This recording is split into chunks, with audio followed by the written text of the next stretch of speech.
Hello and welcome. I'm your host, Wayne Blue. I'm joined by co-host Alex Wong. You're listening to the Hello and Welcome podcast presented by Betway. Alex, what's going on with you, man? What's the number one question on your mind at the moment? Wagwan, my brother. Number one question on my mind is, I woke up a little late today, and I don't usually remember my dreams, but this one was very specific. Me and you were potting, Oh, whoa, okay. and I guess in this fictional world, it was Uh, the day after the Leafs played Game 7. oh, wow. So, and I had fallen in this fictional world. I had missed the game the night before, and I was doing a live reaction of checking the score on ESPN.com for you to react to. And when I opened the ESPN app, the Leafs had lost 8-0 and gave up 100. I remember this. They gave up 136 shots. Yo, honestly, Joseph Wall has a great save percentage at that point, man. And after all, you weren't the wonder wall. Yeah, so I know there's a lot of spiritual people out there who like to Sure. interpret dreams and find meaning in it. So I guess the pod part is I knew I had to pod today, so I guess the pod was on my mind, so it seeped into my subconscious. But I'm not sure why the Leafs had an even worse result in Game 7 I was going to say than in 6-1 real wasn't bad enough. It's got to be Also, 8-0 with 100 shots. 136 shots is insane. That That's- doesn't seem possible in like a 60-minute game. That's more than 2 shots a minute. Yeah, They're and just jabbing at the net. Anyways, if anyone in the chat, can interpret this dream and give it some meaning, definitely let us know. Yeah, this is why we need our therapist to come back, man. yeah. She This- promised May. She said May. Yeah. Yeah, well, Yeah. you might have more important things to do than It's not interpret gonna your be- dream about potting. It's not gonna be May. So yeah, goodness. she'll be back soon. But yeah, we got a playoff 6-pack today. We're gonna talk about Pacers and Knicks up top. Hicks up on the Knicks 3-1. Oh wow. And yeah, this was a sign that was on TV yesterday, so not me. And then we have a special announcement about an Oh. upcoming event. So Guys, you guys, when we say tease special that. announcement, Tease like that. we wouldn't tease this if it wasn't a real special yeah. So announcement. if you're listening on the pod, if you're watching on YouTube, it'll probably come around the 19-minute mark 19. All right. after we wanna be discuss clear whether. that we would absolutely tease something that isn't a special. No. Trust me, this. But this is special. Ooh, I'm really guys. excited for this one. Oh, Some specials coming. And yeah, we'll get to it by the 19-minute mark after we discuss Pascal Siakam's Hall of Fame case. But first, Pacers with an impressive Game 4 win last night. They're now up 3-1 on the Knicks. Where did you want to start with this game? I mean, I think from the Toronto angle, probably just the Pascal thing, but I think maybe in general, just watching, just Indiana look like the better team. I mean, I think that they've certainly played a lot of close games in this series. Game 3 was a close game. The Knicks were able to take that one. But I think just general impression, just watching the course of the series, I'm like, the Pacers play better basketball. They share the ball. They play up tempo. They go deeper in the rotation. They move the ball a lot better than the Knicks do. And ultimately, that's what's going to lead to winning results. And of course, you got 2 masterclasses. I think Tyrese Halliburton has to be the headliner here because he does something that you almost never see with the efficiency, the passing, the playmaking, the shot making that he had in the first half. I thought Game 3 he came out a little bit. It wasn't even tentative necessarily, but he didn't have the consistent impact. And by the end of the game, he couldn't really get it going in crunch time, and that's part of the reason Indiana lost that game. But he comes out, firing, he's scoring. I mean, the fact he had 15 assists with 0 turnovers is absurd. And then you also have his co-star going with Pascal Siakam, who has his second 30-point game of this series, has 30 points on 11 to 21 shooting, 3 of 4 from 3, including a clutch 3 in crunch time, including a pair of clutch free throws in crunch time too. You're so used to Pascal splitting those when you're here in Toronto, but I mean he's got it all going right now, and I think Indiana's going to take this, man. I don't know if it's going to be 5 or 6, but it's clear that they're a better team than New York. What was your feeling watching it? Yeah, they do look like a better team, and I think the disappointing thing from the Knicks was they weren't really able to build off the momentum of that comeback win in game 3. It seemed like they just kind of lapsed back into the team that we had saw in the first couple of games. Sloppy, really couldn't find the right rhythm out there. I thought Brunson really struggled and was getting picked on the defensive end. Josh Hart came off the bench and had just like some inexplicable like turnovers, ended up fouling out. But do make sure to check out their roommates podcast. Oh man, Make sure you guys check that out. Could be an the only off-season pod podcast with this more weekend. big head jokes than this one. Yeah, it could be an off-season pod coming this weekend. And I think it just goes back to the Knicks of, they made the starting lineup change with Mitchell Robinson in game 3, produce a bit of results. Tibbs was trying to find guys off the bench, and they didn't really get that yesterday. It doesn't look as good when Landry Shamit's out there and your season's on the line. Oh man. Yeah, what about the DeLon Wright double dribble, man? That was that was DeLon cracking me Wright up. double dribble. Shamit like hurt his tailbone at one point, and they had to call a timeout. Oh, he was just lying there. I thought it was gonna be like remember when Melo like collapsed and the rest of the team just played around him? Like J.R. Smith was like, I'm going to the cup. Tibbs is like, season on the line. I can't believe I'm calling a timeout for Shamit's tailbone right now. I'm not gonna lie, that might have been a bad timeout without due respect. They couldn't find anything off the bench. You also had first off, they did find the 2-minute cameo for Achua. Yes, Achua. Carlisle trolling update. Achua got 2 minutes. I believe put together maybe a $2 trillion box score. No campaign though. No campaign. So he's Carlisle's got to campaign a bit harder. But yeah, the Pacers I think throughout the series have just looked like the better team. And the Knicks just seem like they're not as good as the sum of their parts, Like they just, I don't know. I don't know what they're gonna do. It's a different conversation for the offseason when they go back to the drawing board. But they've clearly been outplayed for most of these first 4 games. I think I see a little bit of signs of like, not like dysfunction, because I don't think it's fair to say a team in the conference finals is dysfunctional. Nothing would be like the 2023 Raptors. Oh, brother, let's we don't this is one of the only episodes we might not litigate that whole season. But I don't know. I think in the in between moments, you see a lot of Knicks getting frustrated with each other. You see a lot of like Josh Hart yelling at other guys. You see, OG's even yelling at other guys. You see that like.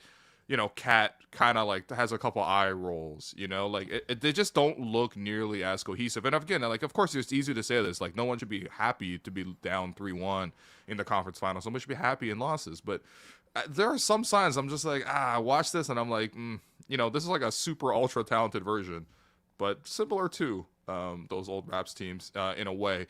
But I think, again, like, the focus should be on Indiana. I think, like, there's so many things that people, like, when a team wins, like, it's like, they say it's a copycat league, and like they try to take elements from this. I think so many other teams should be taking elements from what the Pacers are doing, man. I mean, like, it's impressive because it's not just like, okay, they got stars. They never tanked. First off, Indiana literally never tanked. They made 2 opportunistic trades to get Halliburton in for Domantas Sabonis. I don't care how many dribble handoffs Sabonis operates to get to a triple double.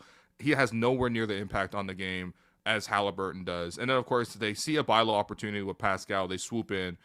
They draft smartly as well. Like, all these guys that, are contributing for them. Or, I think that none of these guys are, like, clear-cut, even top 5 picks. Their highest pick was Matherin, who comes in and out of the rotation, whatever. But even guys like Ben Shepherd, like, how many people knew about Ben Shepherd? And, like, he's one of the main guys guarding Brunson in this series. And, and I think when you have a good system, like, it's not hard to find depth, like, because you can slot people into, your system. Aaron Nesmith was like a joke on the Celtics. Like, he couldn't get minutes. People, I just remember listening to a lot of Bill Simmons pods where they were like laughing at Aaron Nesmith because, like, he's not a guy. I mean, he's a guy in this series, man.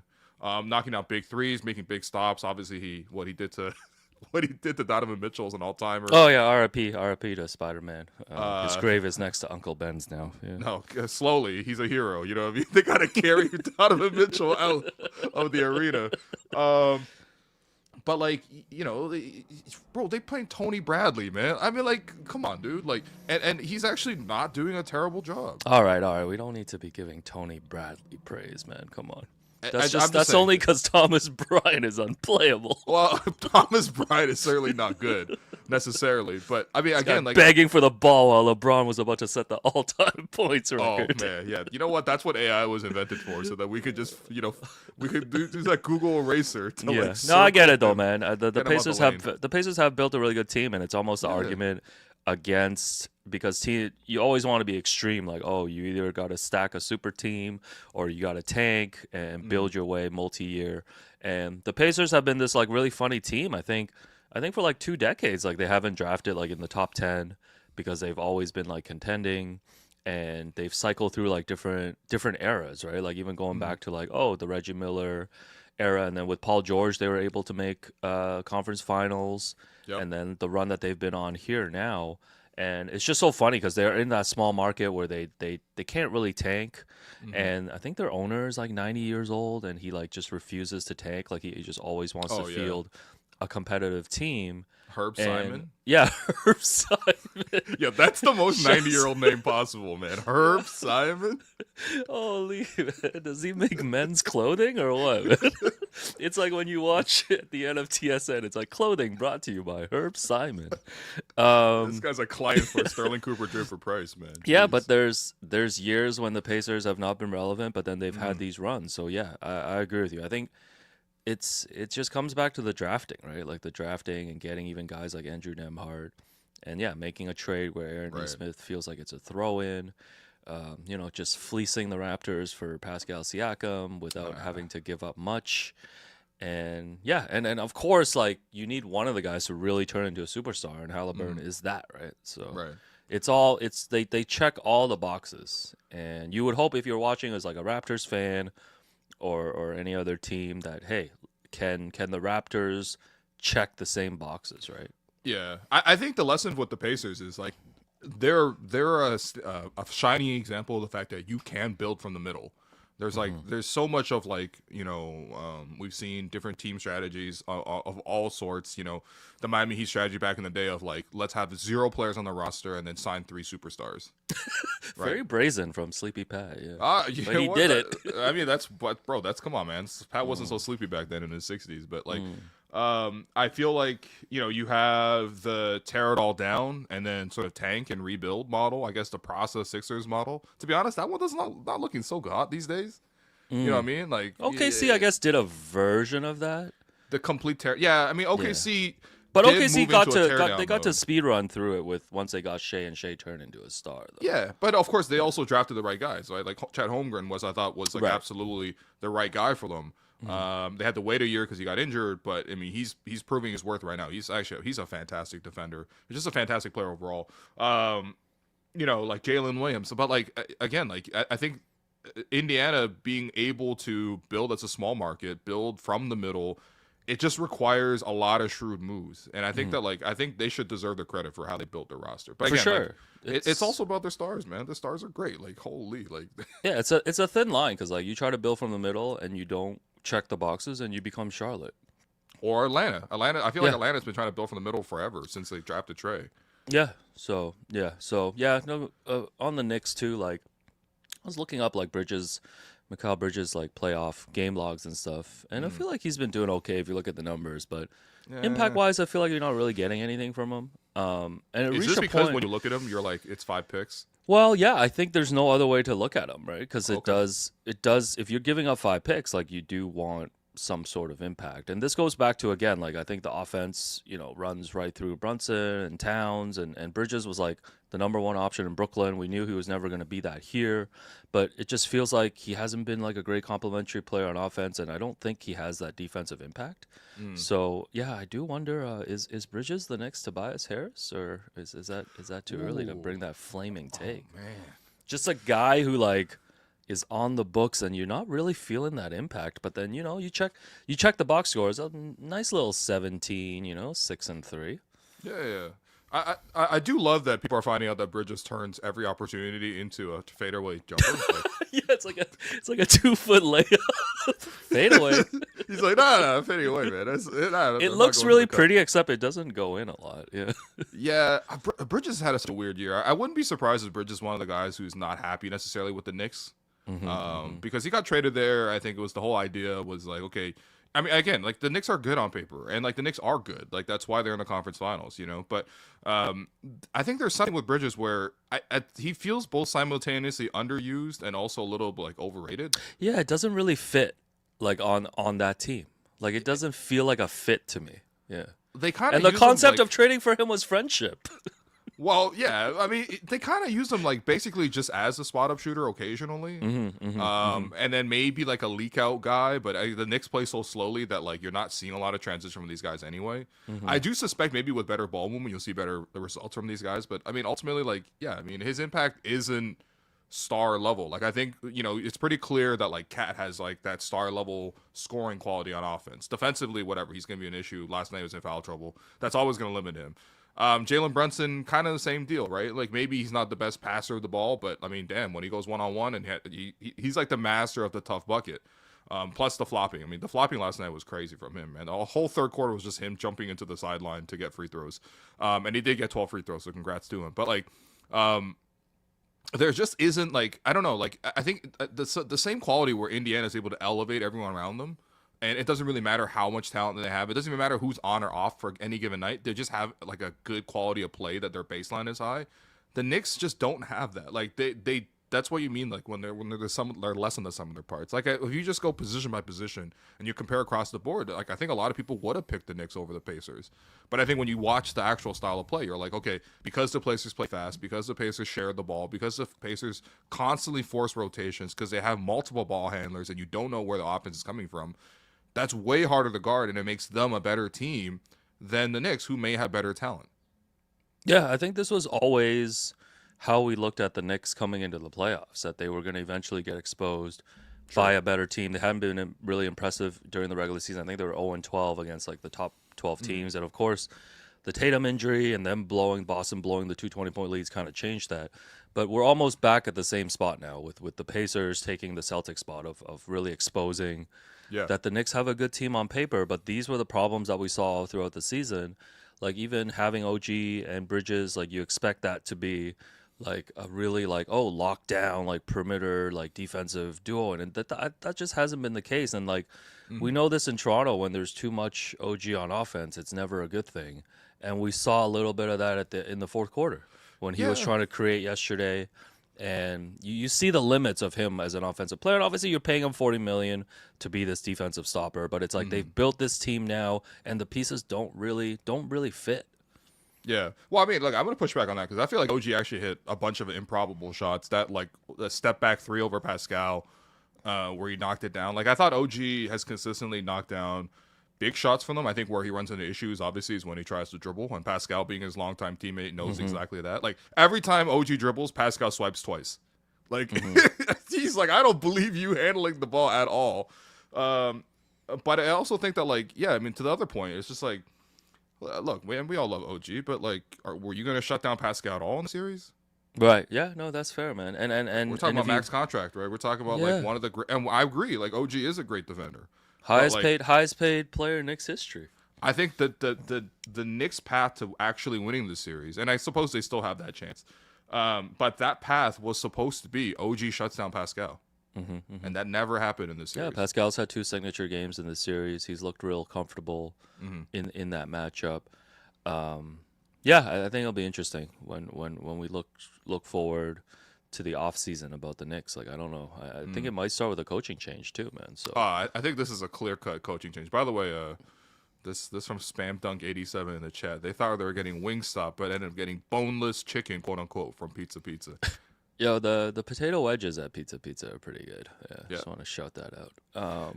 Yo, one of my issues with this, because I recently was on not even a road trip, just like it was out of Toronto, but you stop by like different en routes or whatever, you just get some fast food. My hot take is too many places are doing chicken. Oh, okay. And like not doing it well is what you're But that's the thing. saying. Like, how are you telling me that A&W does chicken and Wendy's does chicken and Pizza does chicken?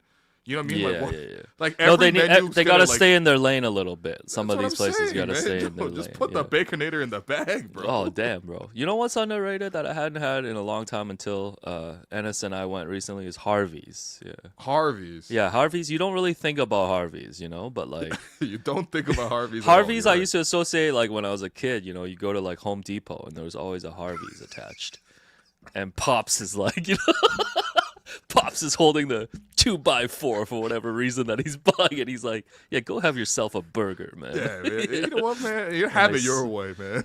Yeah, I really like Harvey's though. I'm like crave. I might No, walk. Harvey's is solid. I might walk to Liberty Village after and get myself a Harvinator or whatever they call it. It's not the Harvinator, man. No, but Yeah. shouts to Harvey's for having Harv sauce. Oh, It's like- it's it's like like a the Swiss signature- chalet situation? No, Okay. well, no, it's like a burger sauce that they put in there, but it's just called Harv sauce, which is always weird to just like, Yeah. Sounds but like some Herb Simon ass sauce. It does sound like what Herb Simon will be putting on there, man. Yeah, so Harvey's is great. Is valid. bro. Shouts to Wendy's. Wendy's got the new raspberry frosty is really good too. Is so- this a sponsored Yeah. segment I'm not aware of? Yo, this could be very seamless. Yeah. Yo, yeah, you're right, man. Get it today. Order Use on promo Seamless, code- by the way. Yeah. Use promo code welcome. Yeah, try welcome on DoorDash. See if that works. Hey, just try it, man. Anyways, Pascal Siakam, Hall of Famer. Oh man. Yeah. Okay. Look, Swerve, Zag. This thought did hit my mind this morning because Yeah. I'm just like, okay, I've never once in my life thought previous to this that Pascal could even come close to the Hall of Fame. I think that like he's the Hall of like very good players, and there's no shame in that. He's got multiple All NBA selections. He's got I think 3 or maybe 4 All Stars. I think 3. So it's like, but that's kind of enough for very good. But then I think about it, and it's like, if the Pacers go on to win the title, Pascal obviously would have to have a huge part in that. Pascal would need to be their leading scorer, probably their, second. I mean, it's like they're co-stars, him and Tyrese. Like, they take turns leading the team.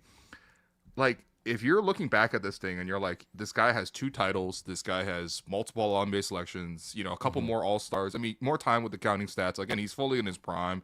You see him probably being at this level for at least 3, 4, 5 more years on a good team. And I think when you really think about it, like internationally, like I feel like the bar is a little bit higher for Americans to get in versus like international-born players. I think that, like, with all due respect, I mean, some of these guys should be in the Hall of Fame. There's no doubt, but yeah, I mean, I think if Pascal wins another title, like how different is his case from like Pau Gasol, for example? Yeah, I think another title, and like you mentioned, like if he continues like for the next 4 or 5 years, maybe rack up a couple All-Star appearances, All NBA, then the resume looks really good.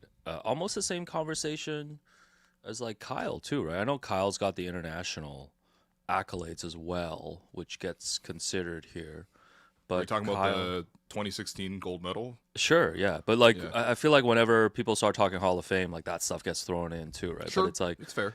Kyle's, I don't even know. Like if you were to compare Kyle's resume, I know he's more towards the end of his career now versus Pascal, who's ongoing. I feel like that's a similar trajectory in terms of like a Hall of Fame case. Yeah. Like you got the championship, and then you start building up the All-Star, NBA appearances. So I almost feel like Pascal is kind of like a borderline. He's there. I think he needs to. Well, first off, he needs to win the title this year. Sure. And probably stack up a couple more All Stars. But like he gets to that point where he's on the bubble, which I never thought this was possible. I did look up. I think Basketball Reference has like a Hall of Famer index potentially. Sure, yeah. Even for active players, and I was disappointed to see he had like a 2% chance at it. So Oh, is that what it is? I was like, shit. oh, okay, yeah. But a lot of that just comes with like more time to get more accolades. You know what I mean? A lot of that is just like how many points have you scored, how many rebounds and assists have you collected, and then of course how many All-Stars and All NBA appearances and stuff like that. But I mean, it's crazy to think about, man. But I just that was, I don't know. Am I too much of a Raptor fan? Like, am I too much of a Siakam fan? I mean, Even yeah, have this like thought? in general, yes, you are. But I Okay, think yeah. I don't think this is like a crazy zag to say that Okay. Pascal could potentially be a Hall of Famer. I think one of the things that I'm really happy about is like we know how he performed. I mean, this is a while ago now, but like we know how he performed in the bubble, and I think there was like a tough period for him, like after Kawhi left, of getting all the conversations about being like the number one option here. Yeah. And the end of Toronto and his tenure here in Toronto didn't end well. I think a lot of stuff was out of his control. That was it. Did not end well. Yeah, and it's just cool as a Raptors fan to see the appreciation that he's getting from like fellow players, broadcasters, and things like that. And I really enjoyed his interview last night too with the Inside the NBA guys. And it's like you've seen Pascal really mature into this like leader and mature into this like consistent playoff performer. There's really no questions about Pascal on the biggest stages, and he's delivering again, and it's bringing back kind of that 2019 feeling, man. Yeah, I mean that's actually been the part that's been great to hear because he spoke so. I don't know. What was your impression of Pascal speaking to media in Toronto? Well, I think a lot there was he didn't really have the same presence necessarily. Yeah, Pascal.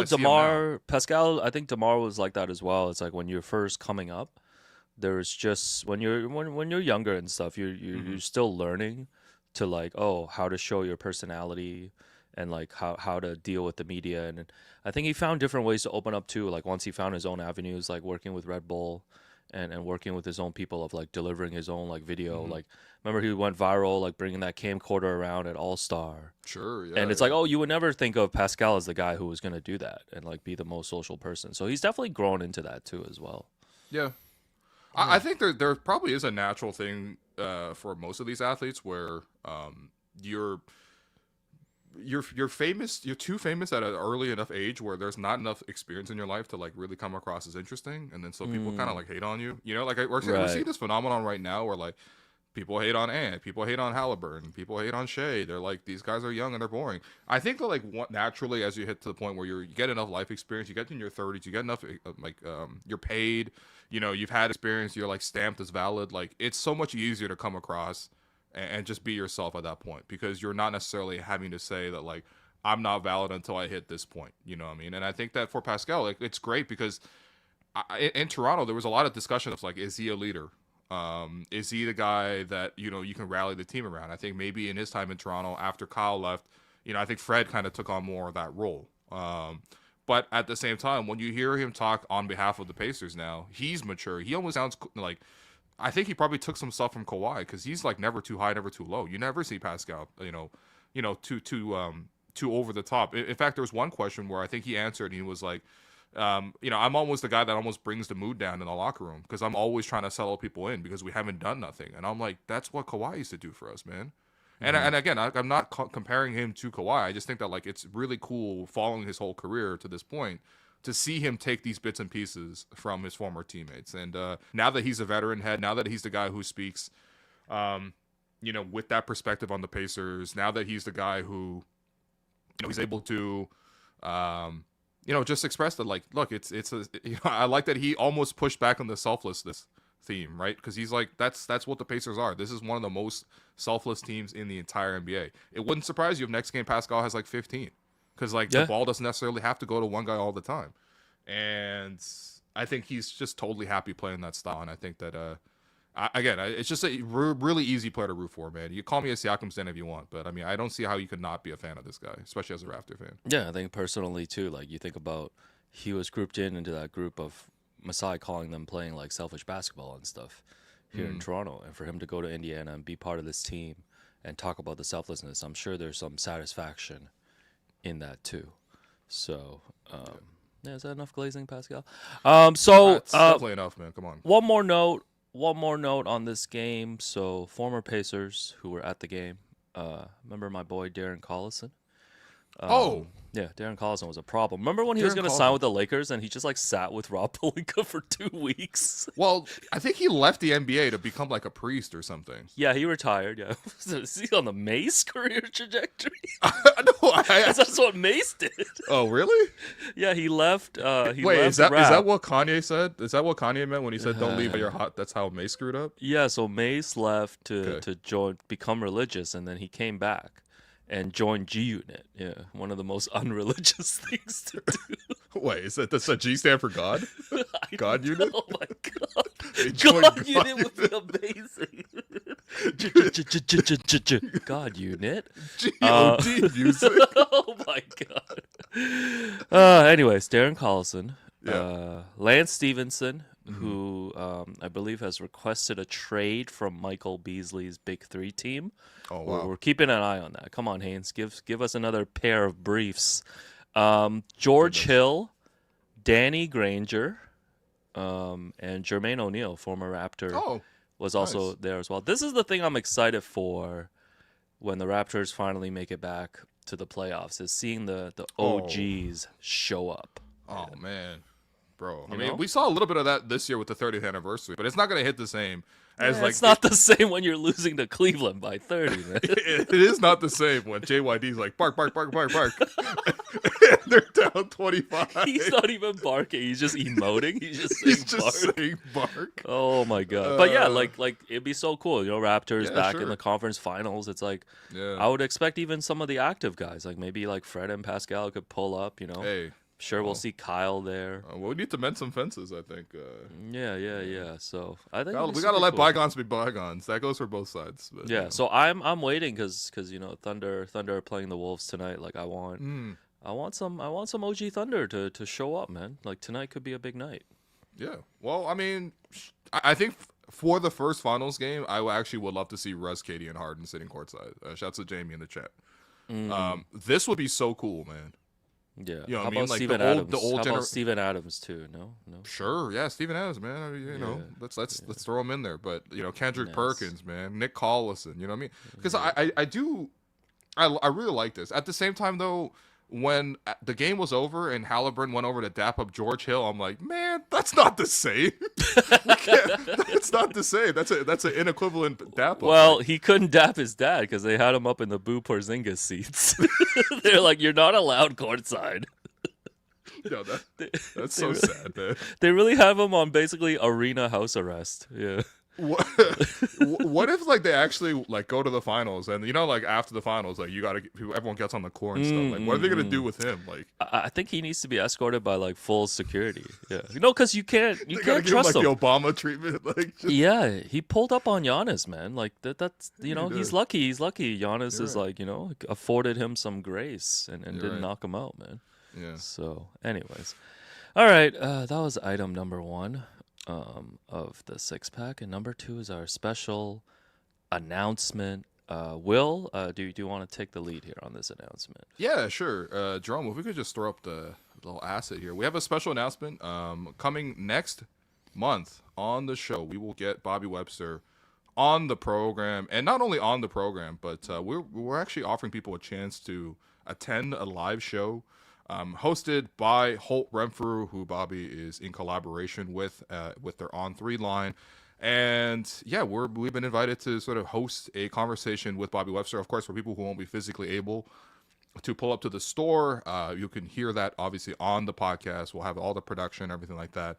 But it's a great time to chat with the GM of the Toronto Raptors. We've been lucky enough to have multiple conversations with Bobby over the years and form a bit of a relationship. And I think even in addition to his work with the Raptors and his experience in the league, I think there's also a side of us that we've seen Bobby's personality, and I think that like we want to sort of showcase a little bit of like, who is this guy? Because Bobby can be a bit mysterious more than anything else. But yeah, the details, as you can see here, it'll be at Holt Renfrew store, iconic store on Bloor Street, Bloor Bay.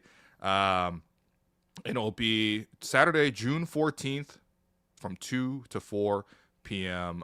We will have tickets available. I believe tickets are free, Alex, right? Like, Tickets are free, and tickets are free. You just got to sign I up. think we can drop the Eventbrite link too in the I'm chat. going to drop that Eventbrite link right now into the chat. Yeah, in the chat. Okay. And if you're listening to this on the podcast, just go to Hello and Welcome, either Twitter or IG. We should have the links up there by the time you're listening, or just look up Holt Renfrew, Hello and Welcome, and the Eventbrite link will show up. So I guess there is a limited, or is a capacity, but yes, the tickets are free.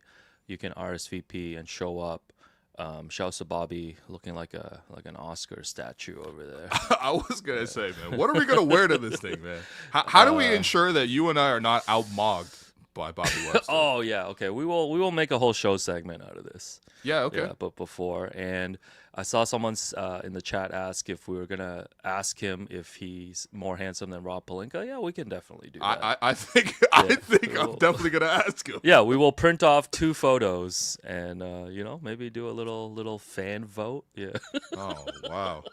Can't wait to get notes on this already. No, but June 14th. I believe Raptors 2 to PR 4 has p.m. already shut down that question. Holt Renfrew, on Bloor, Will and I are there usually anyways, chilling on a Saturday. So this is just another Saturday for us. Yo, we go Italy afterwards. Yeah, man. Get some Fear of God essentials. Go to Italy. Get there. Not fog. Fog unit. Yeah, get the fungi pizza, which I call the Kawhi Leonard, at Italy. Yeah, that's We should also make Bobby do the Kawhi laugh. Yeah, you guys don't know this yet, but Bobby got his own little funny laugh. But no, we're excited. We're excited to chat with Bobby and just it'd be good chat about his life, chat about his career, chat about some stuff. So it'll be cool. Make sure you hit the Eventbrite link. And if you're listening on the pod, go hit up our socials. Hello and welcome to do that. I'm sure we'll promote it again in the next couple weeks. Oh, we'll you'll be hearing posting it after this show, and then we'll share the Eventbrite link in all our descriptions moving forward. Yes, sir. Yeah, we're gonna be promoting this like 100 times, but I appreciate people for putting up with it because it is a big interview, man. Come on now. Yeah, and pull up just for us. It doesn't have to be about Bobby. Yeah. In fact, come take photos with us, but then just stop Bobby on the way out. Yeah, the first 100 people get a free hat. Oh, word? Oh, word? Okay, so... Oh, man, that P&L. It's supposed to be an L and L, if you know what the L stands for. All right, let's see what's next. Item number 3. So a lot of conversation after, you proclaimed the Wolves Thunder Game 4 as a classic. A lot of people were upset by the ending. That it was once again Mark Daigneault, the criminal Mark Daigneault, doing his cute little fouling up 3 strategy. Right. Once again, Mark, tell your guys to take some time off the clock before you do it. Yeah, they threw the ball in and Dort's just like chop. And it's like 0.2 seconds came off the clock. Yeah, that's defeating the purpose. I think Nasrid was in the backcourt with his back to the basket. They were like, no. And Luke Dort's like, hiya. I get. Listen, whatever. If you want to do the strategy, do it. But tell your guys the purpose of it is to take some time off the clock first. Yeah. You can't just. Anyways, so this actually went into a national conversation. I've seen other pods like No Dunks talk about this as well, of people wanting to eliminate the fouling up 3 strategy because it's such an anti-climatic ending. So before we even get into what the proposed rule changes could be, where do you stand on the fouling up 3 strategy? I mean, I think if you want to devastate Reggie Miller, I think this is the number one thing you would do. Reggie was always asking, should they foul? Yo, 29 seconds left. He's like, should Cat miss this on purpose? Yeah. It'll be like a 2-point. Hey, Stan. Hey, coach. Hey, coach. Should they brick both here? Yeah. Actually, really I've come around on Reggie Miller a lot. I've loved Reggie forever, man, because I'm the ultimate Zagger. Yeah. Oh, okay. Yeah, damn. Yeah. Adam Zagoria, deep cut, bro. Whoa! New York College draft reporter. You follow 247 Sports? Holy, yeah. So where do you stand on fouling up 3? I don't. Okay, the only reason I want to get rid of it is I think it unnecessarily elongates end of games. End of games are already really hard to sort of sit through. I think that's one of the things with basketball. It's just it is great, but tactically it does make sense to quote unquote extend the game, and there are way too many stoppages towards the end. I think this is going to be one of those situations where analytically it makes sense to foul up 3 almost always. Yeah. That's why I hate analytics. But I think it's against the spirit of the game. I think, you know what I mean? It's just like how analytically it makes more sense to shoot 53s a game, but it's against the spirit of the game, And I feel like when those things are in contrast, I would like to preserve the spirit of the game.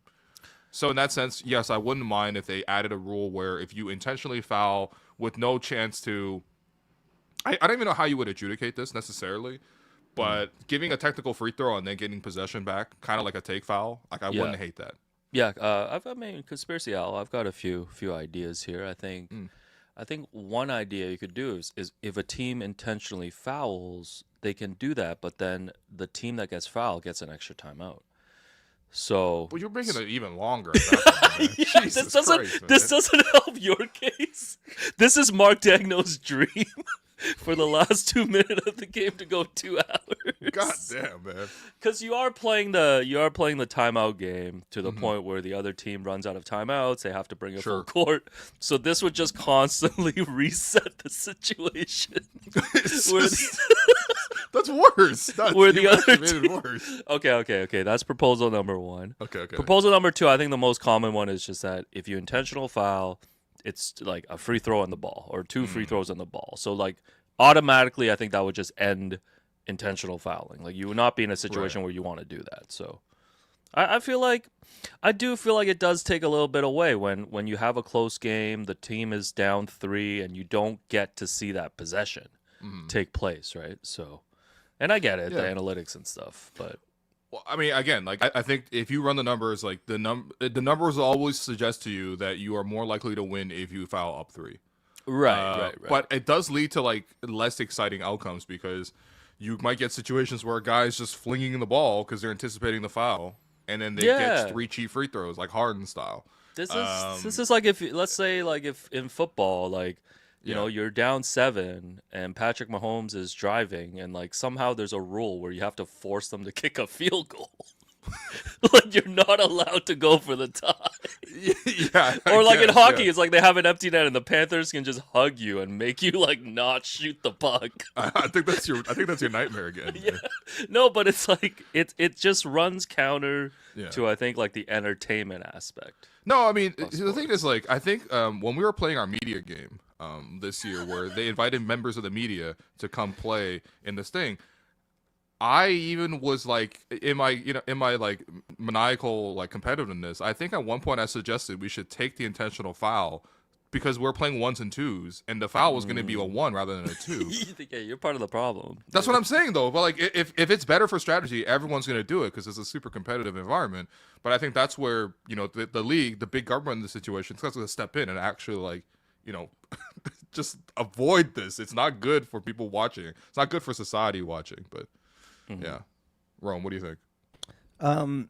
There's a certain irony about Reggie Miller constantly asking that question because it would completely ruin his like lore if that existed and was going back in the day, because like he's built so much of his reputation on on Miller time. Mm-hmm.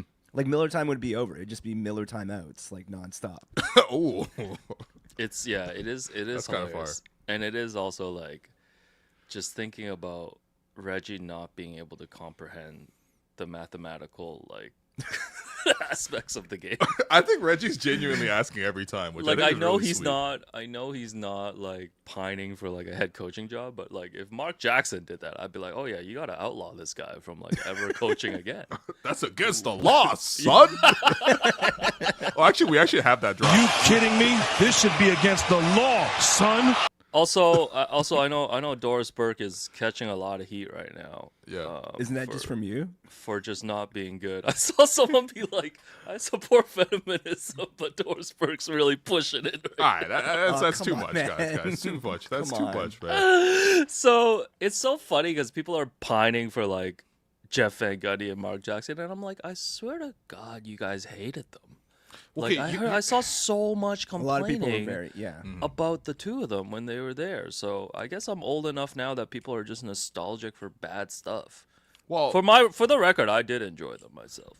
Me too. I think I think a couple of things. I think number one, like, look, the way Doris, like, I think her role has changed so much now, where I do feel like sometimes I feel confused as to like what her role is, especially in that 3-person booth, because I think like she might feel more pressure to come up with jokes, considering it feels like Richard Jefferson is relatively dry. Like he's more straightforward, and I thought he'd be more funny on the broadcast. And it feels like you always need a funny guy, and then you need like an over the top color guy, and then you need like a Mike Breen being like, anyway, the Knicks are up 3, with the ball here.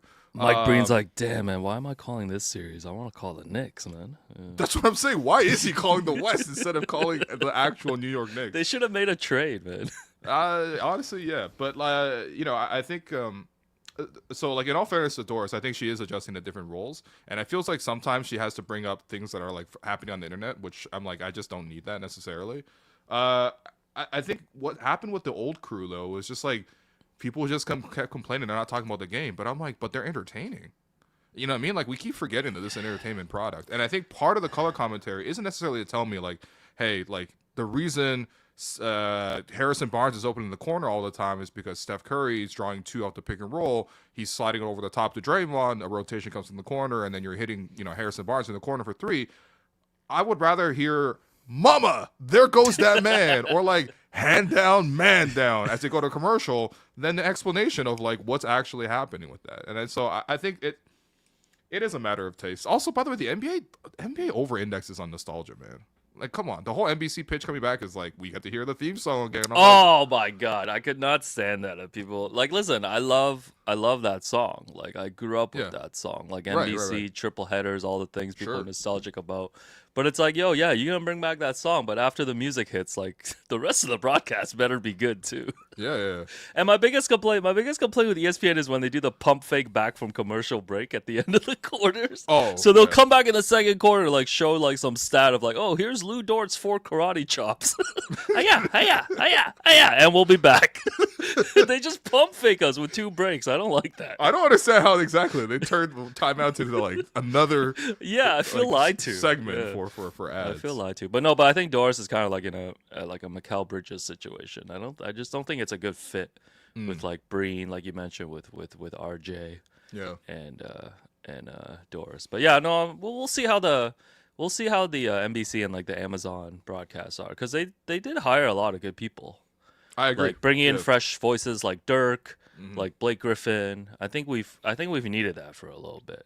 No, it's great because some of those guys, not only are they more recently attached to the game, like, Blake Griffin played with a lot of guys in the league. Like, he was on the Celtics team and he knows these guys. And, Dirk's, same kind of deal. Like, but they also have guys with personality. And I do feel like sometimes, especially I think with the ESPN product, it feels like guys are just forcing it. Maybe it's because they have a 24/7 news, like a sports TV network where like you just have to fill the block no matter what, which does kind of incentivize people to like just go over the top even when there's nothing really to sort of like blow up over. But like I hope they follow more of like the TNT model where they are able to showcase and just tell and appreciate the great players who are speaking, and then have them sort of through their eyes show you why some of the players today are also great like they are. Yeah, I mean, and NBC, make some jokes along the way. It's it shouldn't be that hard, but somehow it is. NBC got Michael Jordan too, although it looks like it's going to be a very like limited role. Yeah, that's a recession indicator. Where I think like wait, MJ had to sell his team and go back to work. Guys, I think something serious is happening. And he's running NASCAR or something. It must have been a really bad blackjack run. I'm just saying, is he on like a generational run at the? Yeah, like this guy split aces 6 times, man. But yeah, but it sounds super limited. They're like, yeah, he's not gonna be in the studio. He'll send in some taped hits and stuff. Which is amazing. I mean, I guess if you're MJ, that's what you're gonna negotiate. Like, you're not showing up to the studio. I'm just saying, man. I just it worries me a little bit because there are certain people in my life that I think that like I just expect them to retire and just do whatever the hell they want. Rich people retired stuff, and like MJ was absolutely number 1 on the list. And to see him sell the team and have to go back to work is just kind of nasty. Like, why are you going back to work after you sold the team for like a couple $1 billion? Yeah, MJ's definitely the last guy I would picture of like being on like a panel or something. Yeah, MJ doesn't even do interviews, man. It seems just beneath him because he's like such a mythical figure. MJ did The Last Dance, but like that's like a sports documentary built around him. Sure. But like before that, I think the last interview I seen from MJ was like Cigar Aficionado or something. And I think he just likes smoking cigars. He used to do one with them like every year. Yeah. He's like no SI, no ESPN the magazine, no failing New York Times. Like, no. I want cigar aficionado. Yo, he's just sitting there with like, you just puff it, and he's like, man. He yo, definitely man. got hooked up for sure. Oh, Yeah. that's what I'm expecting. But again, Yeah. I'm excited to hear from MJ again. I do like listening to every MJ interview. He does have a personality that is really magnetic. Talk man. about aura, man. Yeah. Oh, all-time aura, man. Come on. Yeah, just not his genes now. But all right. So we're cool with fouling up 3 or wagwan. I think I would like to propose a rule change, and I think that if referees deem it an intentional foul, that's not a play. Well, that's the thing that's difficult too. Like, let's say a guy comes off the pick and roll and you grab him because like you're hung up on the screen. Is that an intentional foul? I think the refs could properly interpret those, Really? especially using review as well. Oh no, man! The Yo, things I don't want to put more on is the referees. I'm and the reviews. I'm the new extender. Yeah. You and Scott Foster, man. This is nasty business. No, I want them to eliminate the fouling up 3. Yeah, me too. Yeah. But I would want to see how they would do it more than anything else. Right. Next item here, another fix that Okay. that we might have to enforce next year. So you know how around the league, there's every game now you see like maybe like 10 to 15 plays where the player will look to the bench and like do the little challenge, signal. Oh, Just yes. begging coaches to please challenge the play after they've like committed a foul and things like that. So our boy Nick Wright actually proposed a new rule here, and we're gonna play a video from his show. New rule Yeah, for love the it. NBA next season. Take of the year. Thank you, Wild. Take of the year. This is binding. Yes. This is binding.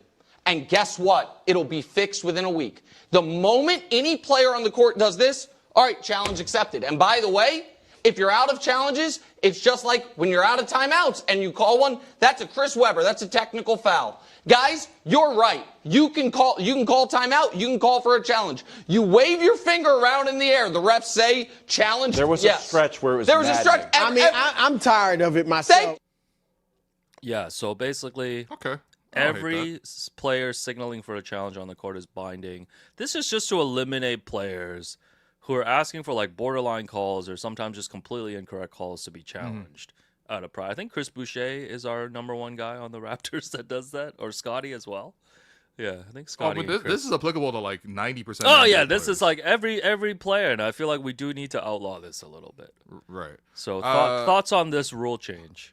I don't mind it. I think players can have other ways to get around it. Like maybe they throw up like the rock if they want to challenge. No sign language allowed. What do you mean? Very exclusive. They can't just be like, yo, the rock is definitely in the building signs. tonight. No signs. Yeah, no, What? I don't like.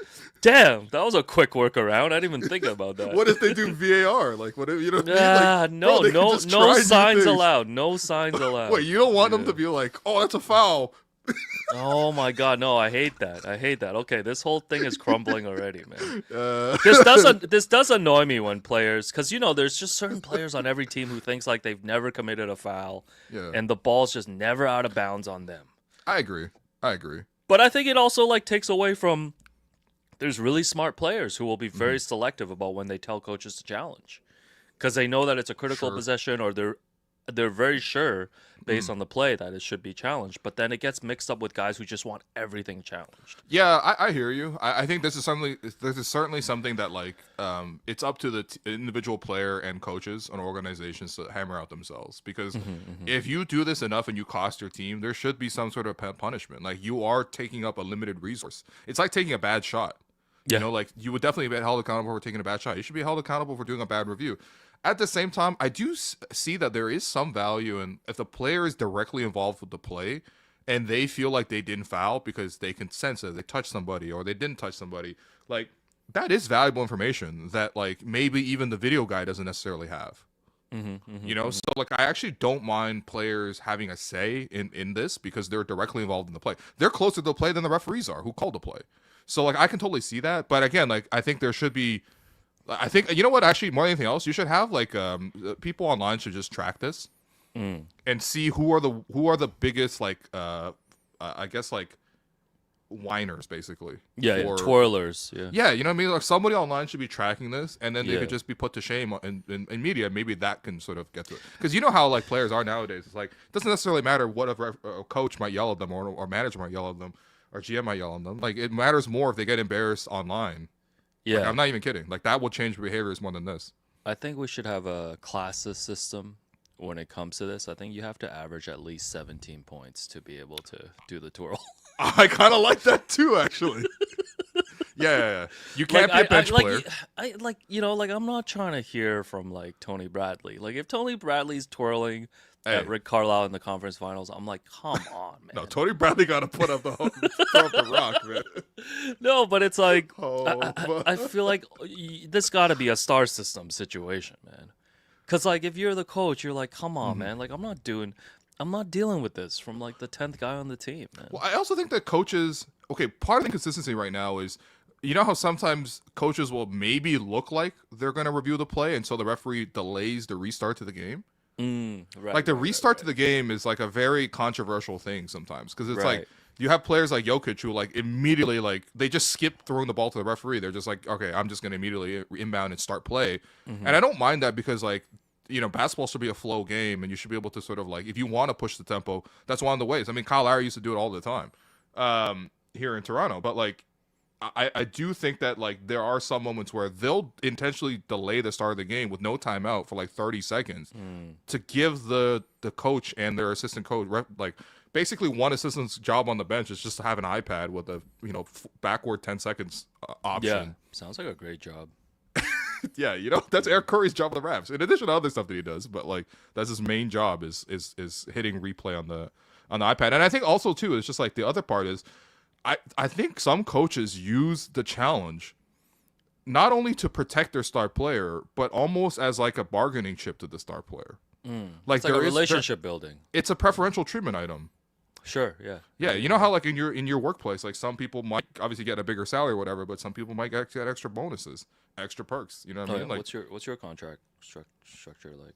pretty sure you and I got the same contract. Oh, okay. Just checking. But well, we'll see. But what? Anyway, whatever. I don't mind this. My other thing is just shouts to Nick Wright, man. I have never seen anyone else to ever look like Nick Wright. He's got like a very distinct look. He looks like Severus Snape. I've never seen someone hair just grow back so miraculously at the age of 43. It's actually his flow is incredible. Yeah. I like the fact that he's always suited too. He got aura, man. He's just like a very unique look, man. Shouts to Nick Wright. He got aura, man. Ran into him in Cleveland one time during one of the finals, and I was just like, yo, Nick, huge fan, bro.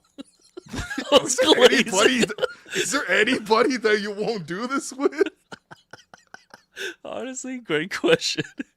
If you see me at All-Star or at Summer League and I don't glaze you, like, ooh, that's tough. Yeah. You're lying. Because everybody's getting glazed. There's nobody in the world who's a Moses Moody fan and also a Nick Wright fan. That's just not a thing, man.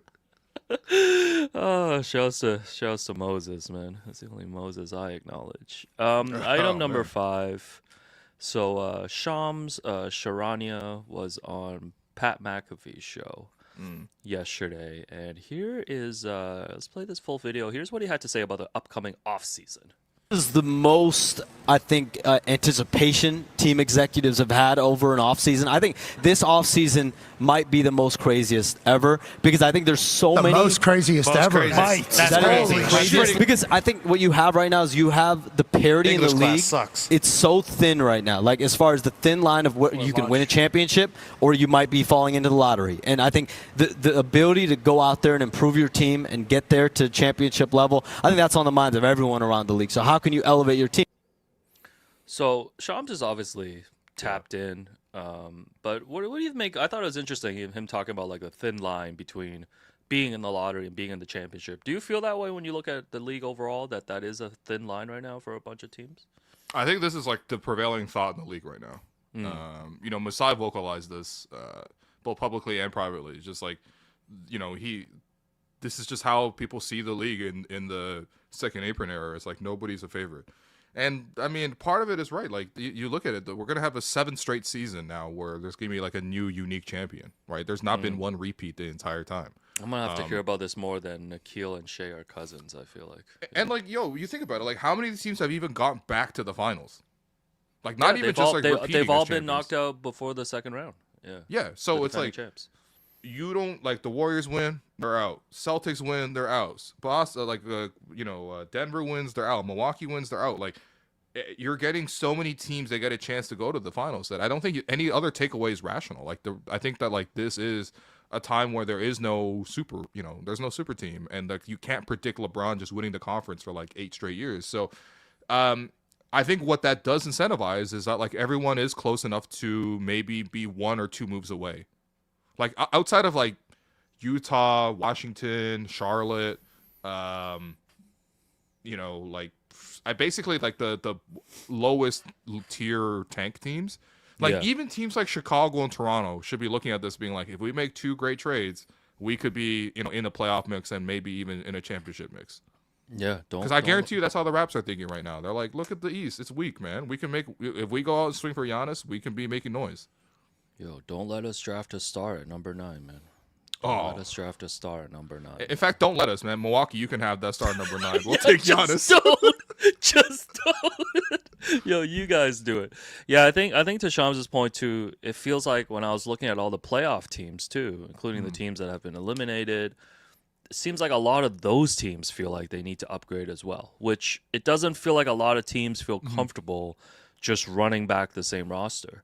It's like, just OKC. And maybe I was Indiana. thinking about Cleveland. Like Cleveland, maybe there's a potential like Jared Allen trade. Maybe they want to shake up that core a little bit because of the disappointing second round exit. We know that Boston, Shams in the same interview said that Boston's not going to have the same roster next year.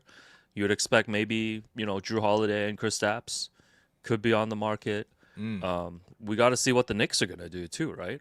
Like if they get eliminated here, Milwaukee's got the Giannis situation. I think Detroit and Orlando probably looking to add. I saw Miami. Miami's a favorite for DeMar DeRozan, apparently. Yeah, so I'm sorry. Pat Riley's like, what? Pat Riley's like, okay. It's like, word? Yo, he's going to be like, we got Jimmy Butler back, man. Look, he's a shooting guard that draws fouls. Oh, my God. And then you have a bunch of teams like Houston, who's going to be in the mix for Giannis, potentially for KD. Sure. We've got Denver, who's under pressure because they've got to add some depth. Oh yeah, right. And then we don't know what Minnesota's gonna do. They got Julius Randle and Naz Reid heading to free agency. That team's just expensive. Nikhil going to free agency as right, well. Right. Is Memphis gonna blow it up? Maybe. Saw Spurs get mentioned as a potential suitor for KD as well because there were some talks at the trade deadline. Man, KD in San Antonio would be pretty cool, actually. Bro, KD going to every team in the league, man. This is crazy. Nah, leave him alone, man. So there is. I think we are set up for maybe a really crazy offseason, which I guess will be good for content. I mean, look, we're always gonna sort of predict like a lot of wildness. I think one point that Shams made was that you already saw how wild trade deadline was. That like I think you could probably see a similar thing happening in the off season. I think part of this too is just like because free agency is so dead. That like teams have to trade with each other for players to sort of move around and for teams to change their teams. So I think that obviously, like that's just going to involve more parties, right? Like a trade is about 2 plus teams rather than free agency is about one team getting a guy. But yeah, I mean, like you could easily see like Golden State shouldn't be happy where they are. Memphis shouldn't be happy where they are. Sacramento, I mean, I don't even know what the hell they're doing. They just do stuff, you know what I mean? They're just regressing to being Sacramento. Yeah.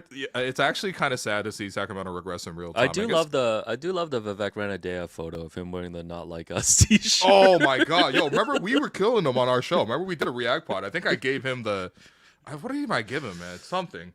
Not the Gerald Henderson Award or something like that. But maybe we're doing like most important guy back then too. Shasta Greta, but like Miggy.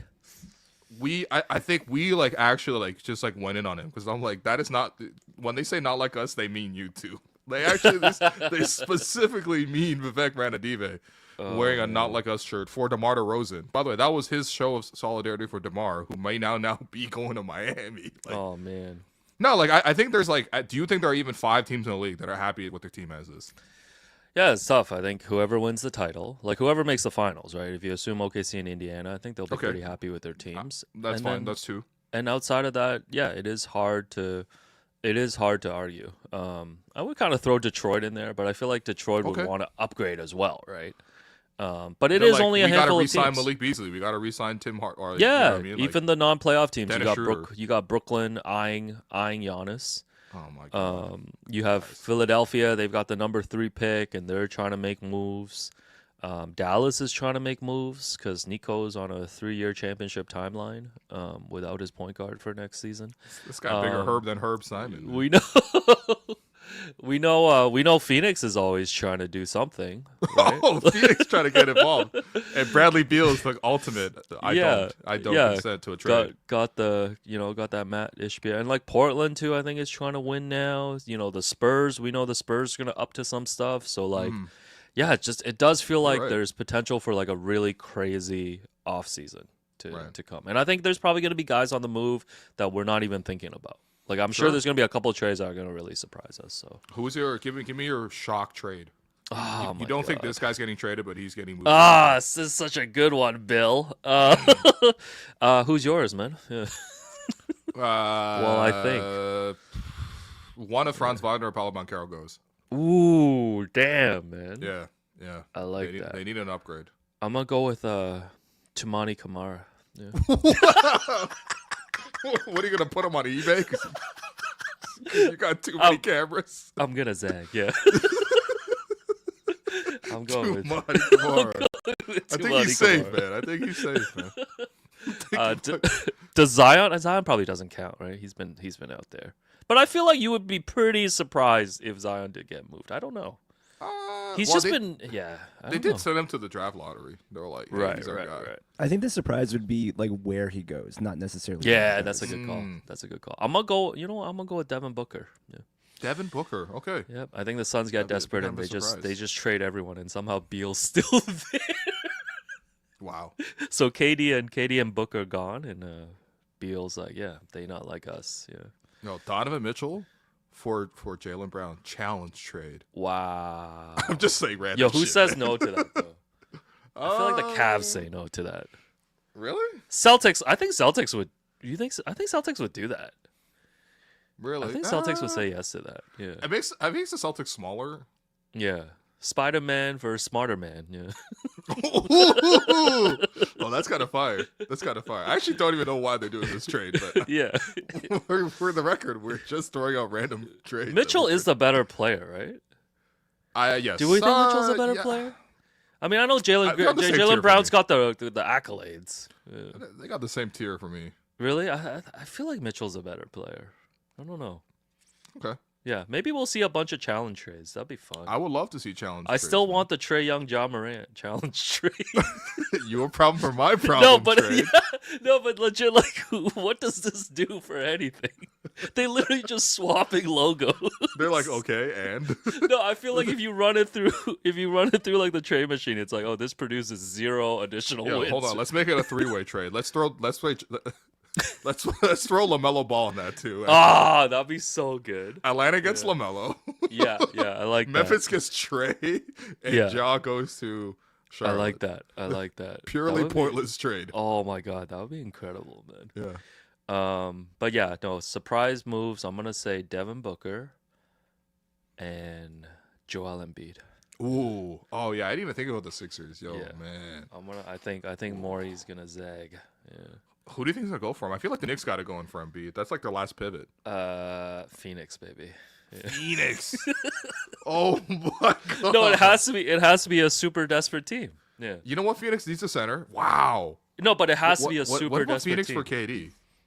Like Embiid for KD. I feel like the Like Suns. there needs to be more money involved. I think because I think Embiid has like an untradeable contract. I feel like or the whatever. Suns would probably flip KD for like Yeah. for better pieces than that. But yeah, I think Bradley Beal somehow vetoes the trade. He's like their GM at this point. Well, the thing is, I know there's been a lot of talk too about like Paul George helped build this OKC team with Shea, and of course like PG getting flipped eventually. I think ended up in Halliburton somehow. Okay.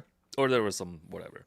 But also, like, you forget when Morey was shopping Ben Simmons, I believe there was a Tyrese Halliburton offer from Sacramento that he could have pulled the trigger on. Right. So Halliburton could have ended up in Philly, but I guess that's just another sliding doors moment there. So I guess Halliburton is in that category where it's like he could have been on so many different teams. Yeah, like, you weren't really looking at. I mean, this is all hindsight, right? Like you're not looking at Halliburton like this. Sure. Back then. So all right, last item of the 6-pack. Love to browse Reddit. You know, the Millennial subreddit. Squared Circle for my wrestling stuff. And also Ask T.O. What's Ask T.O.? That's not Blog T.O.? It's just people asking stuff about Toronto. Ask T.O. Reddit. Hold on, man. It's usually like where do I go? Which bar do I go to meet women? So oh no. Oh, there's a word for that. A thread that I came across is there was someone who asked, "What is the best white people Chinese food in Toronto?" And the original post, the OP original poster. Okay, I didn't know you're such a big Reddit head like that, man. Yeah, I only go on those Reddits though. Okay. That's fine. OP said, "My boyfriend is Canadian. I'm not. Last weekend we did white people taco night with Old El Paso Taco Kit. He grew up in Aurora and says the inauthentic Chinese food they had there was some of the best, and yes, he's craving it. Any suggestions for restaurants in downtown Toronto? Willing to travel to the beaches or Trinity Bellwood?" That's what I say when we hang out. By the way, shouts to Raptors Moments, friend of the program, who said underrated Courtney Lee All-Stars candidate Trinity Bellwoods. I was crying. He also said really Christy good. Pitts, actually. Oh my God, those are so good. Mr. Moments, move to Toronto, bro. I got a dap hip in real life. So some suggestions in the thread, as you would expect, Manchu Walk. Mm-hmm. We got Thai Express. Yeah. Shanghai 360 got a shout out as well.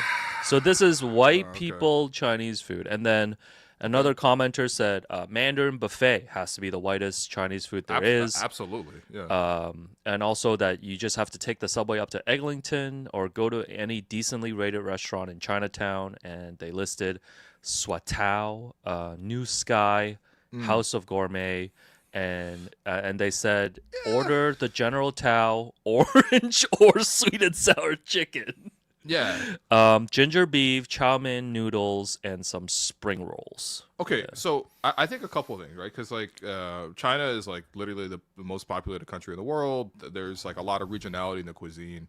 Mm-hmm. So northern cuisine in China looks nothing really like southern cuisine. In China. Actually, nothing looks like southern cuisine in China, but we'll just move on from that point. Over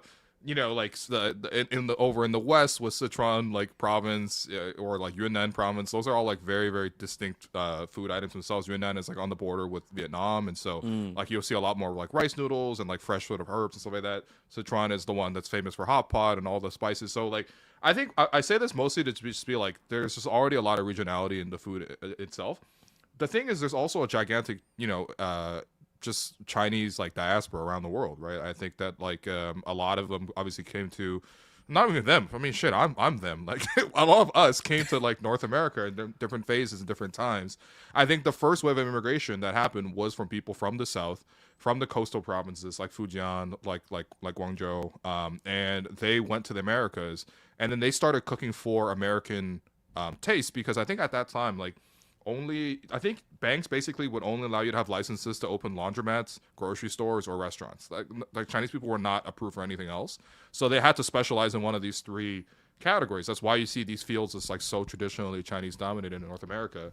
And I think for the restaurants portion, it's bro, nobody here, white people here, did not know what Chinese food was. And so I think the Chinese people here were not only trying to use the ingredients that are available here in North America, but they're trying to cater to this specific audience. And that's how you got the invention of these dishes like sweet and sour pork, which actually is a thing in China too. But it's way more prevalent here. You know what I mean? And dishes like General Tao and sort of that flavor of like, it's fried, it's sweet, and like that's sort of like what they're trying to sort of like I guess achieve and strive towards is like that sort of flavoring. So I don't necessarily see a shame necessarily in eating this type of food. I think people put so much like shame into it, like versus like I'm not eating authentic. I think you're just eating another regional variance, and this is just the American regional variance. It's like you wouldn't feel shame about eating Sichuanese food. It's the same way you wouldn't feel shame about eating American Chinese food. So I think I have a clip. Okay. Regarding that, just because when Alex put this in the rundown, it did remind me of a clip I came across that was from a CBC documentary. I think that was released 2 years ago, called How Special. Okay. And it was by chef and author Jackie Kai Ellis, who was exploring a lot of like the culture of food within Chinese culture. But then one specific part, and you were talking about it already, Will, is just the idea of people immigrating to places like Canada and adjusting their food. And I did find that clip again, so I'm going to play it here, and we can give that a listen. Canadian food is not real Chinese food. That's one thing that a lot of people say. It's big different from real Chinese food. I be honest to say that. Because like I told you, if we steam the fish, Canadian people, they don't eat have bones and stuff, right? Oh yeah, they don't want to see the fire. Only basically you just get the fried rice, chop suey like that. And we have to change the menu suitable for Canadian people. Right? The way that they saw their restaurants weren't, I really want to express my heritage through my food and teach people and pioneer something and bring the flavors of home to a new Canadian culture. That was no part of the conversation. It was, we were making what would sell because we needed to make money. Yo, first off, appreciate the captions. I'm sorry, man. Yeah, the captions do help. We needed the captions for that one. I also appreciate that, like, you can't talk about Chinese food if they're not playing mahjong as well. Right. You know what? One of the directors was like, "Yo, you know what would make this feel more authentic? If they talked about it over mahjong." Surprised there wasn't a dragon on the wall or something. I know. But no. But to that point too, I think like a lot of it, and I kind of agree with you. Sometimes the conversation around it could feel like the idea of like shame of like not lacking authenticity. But when you look at like a lot of our previous generations that are coming here, they literally just needed to come and survive and do it by any means necessary. And I think there is a real privilege for us in like current generations to be able to like try to act more authentically because it's not asked of us as much to assimilate or to acclimate to these surroundings. Yeah, but I think sometimes I get the sense, I don't know how you guys feel, but like when people are like, they try to like bring up certain restaurants that they eat at to like try to show you that they're an authentic person, they're a caring person. Yeah. And I'm just like, yo, I don't care if you know that like there's a secret menu here or there, like just not a secret menu. Like it doesn't change. Is it in a speakeasy? Yeah. It doesn't change how I think about you. Whether you order like General Tao or if you order like the hot and sour like soup with the freaking fish in it, you know what I mean? The Sichuan fish with like all the chilies floating. It's like whether you want to order like chicken feet or not, like it doesn't necessarily. I guess that's like I feel okay making that joke because I'm like it's kind of funny to me, but it's less funny when people are like, "Hey man, I know what's up. I eat here." I'm like, all right. Like this. I feel that way when it comes to using chopsticks.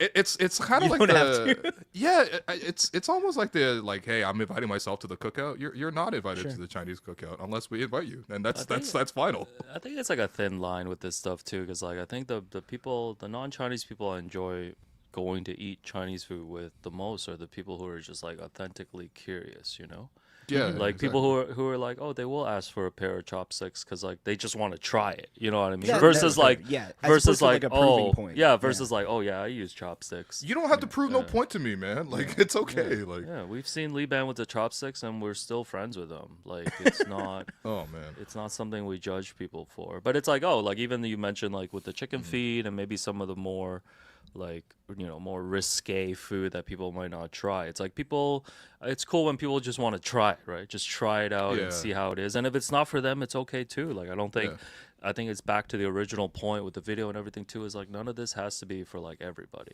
Yeah. It says I was fighting for my life. Oh my God, he's in here. You don't understand. Lee Ban was eating 1 grain of rice at a time. Yeah, the problem with the Lee Ban is like the chopsticks thing is fine, but it's just like he just can't eat anything that's like swam in the water, right? Yeah, like no, Lee Ban can't eat seafood. Yeah, well, he's eating halal, so he's not eating pork. Yeah. I knew he's that. allergic to eggs. I knew that. Yeah. Which I think is like half of cuisine out there has eggs.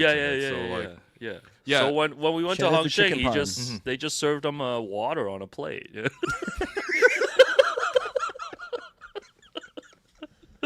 Yo, one time we took him to like late night barbecue skewers. Like it's like one of the late night classics. Good Brothers in Chinatown for people who want to know. But we took him there, and the whole idea is like they bring you like just various grilled meats on a skewer. Usually it's like a lot of cumin, a lot of spices or whatever, right? Well, that's how you pronounce it. Okay. What do you pronounce it as? Go ahead. No, come on, man. Making a common joke is insane. What? Anyway, and we got to Lee Man and we like scour the whole menu, and I think what we ultimately ordered him was like these like bread. No. Yeah, like Chinese, kind of like a Chinese kind of bread, like the buns kind of bread, mantou. Right. And we just got him that with like a little bit of like I don't even know, it was like honey or something that he was dipping it in. I thought it was. This guy eating like a bee. I was crying. Like, wasn't it condensed Just milk? Lee Man, bro. Huh?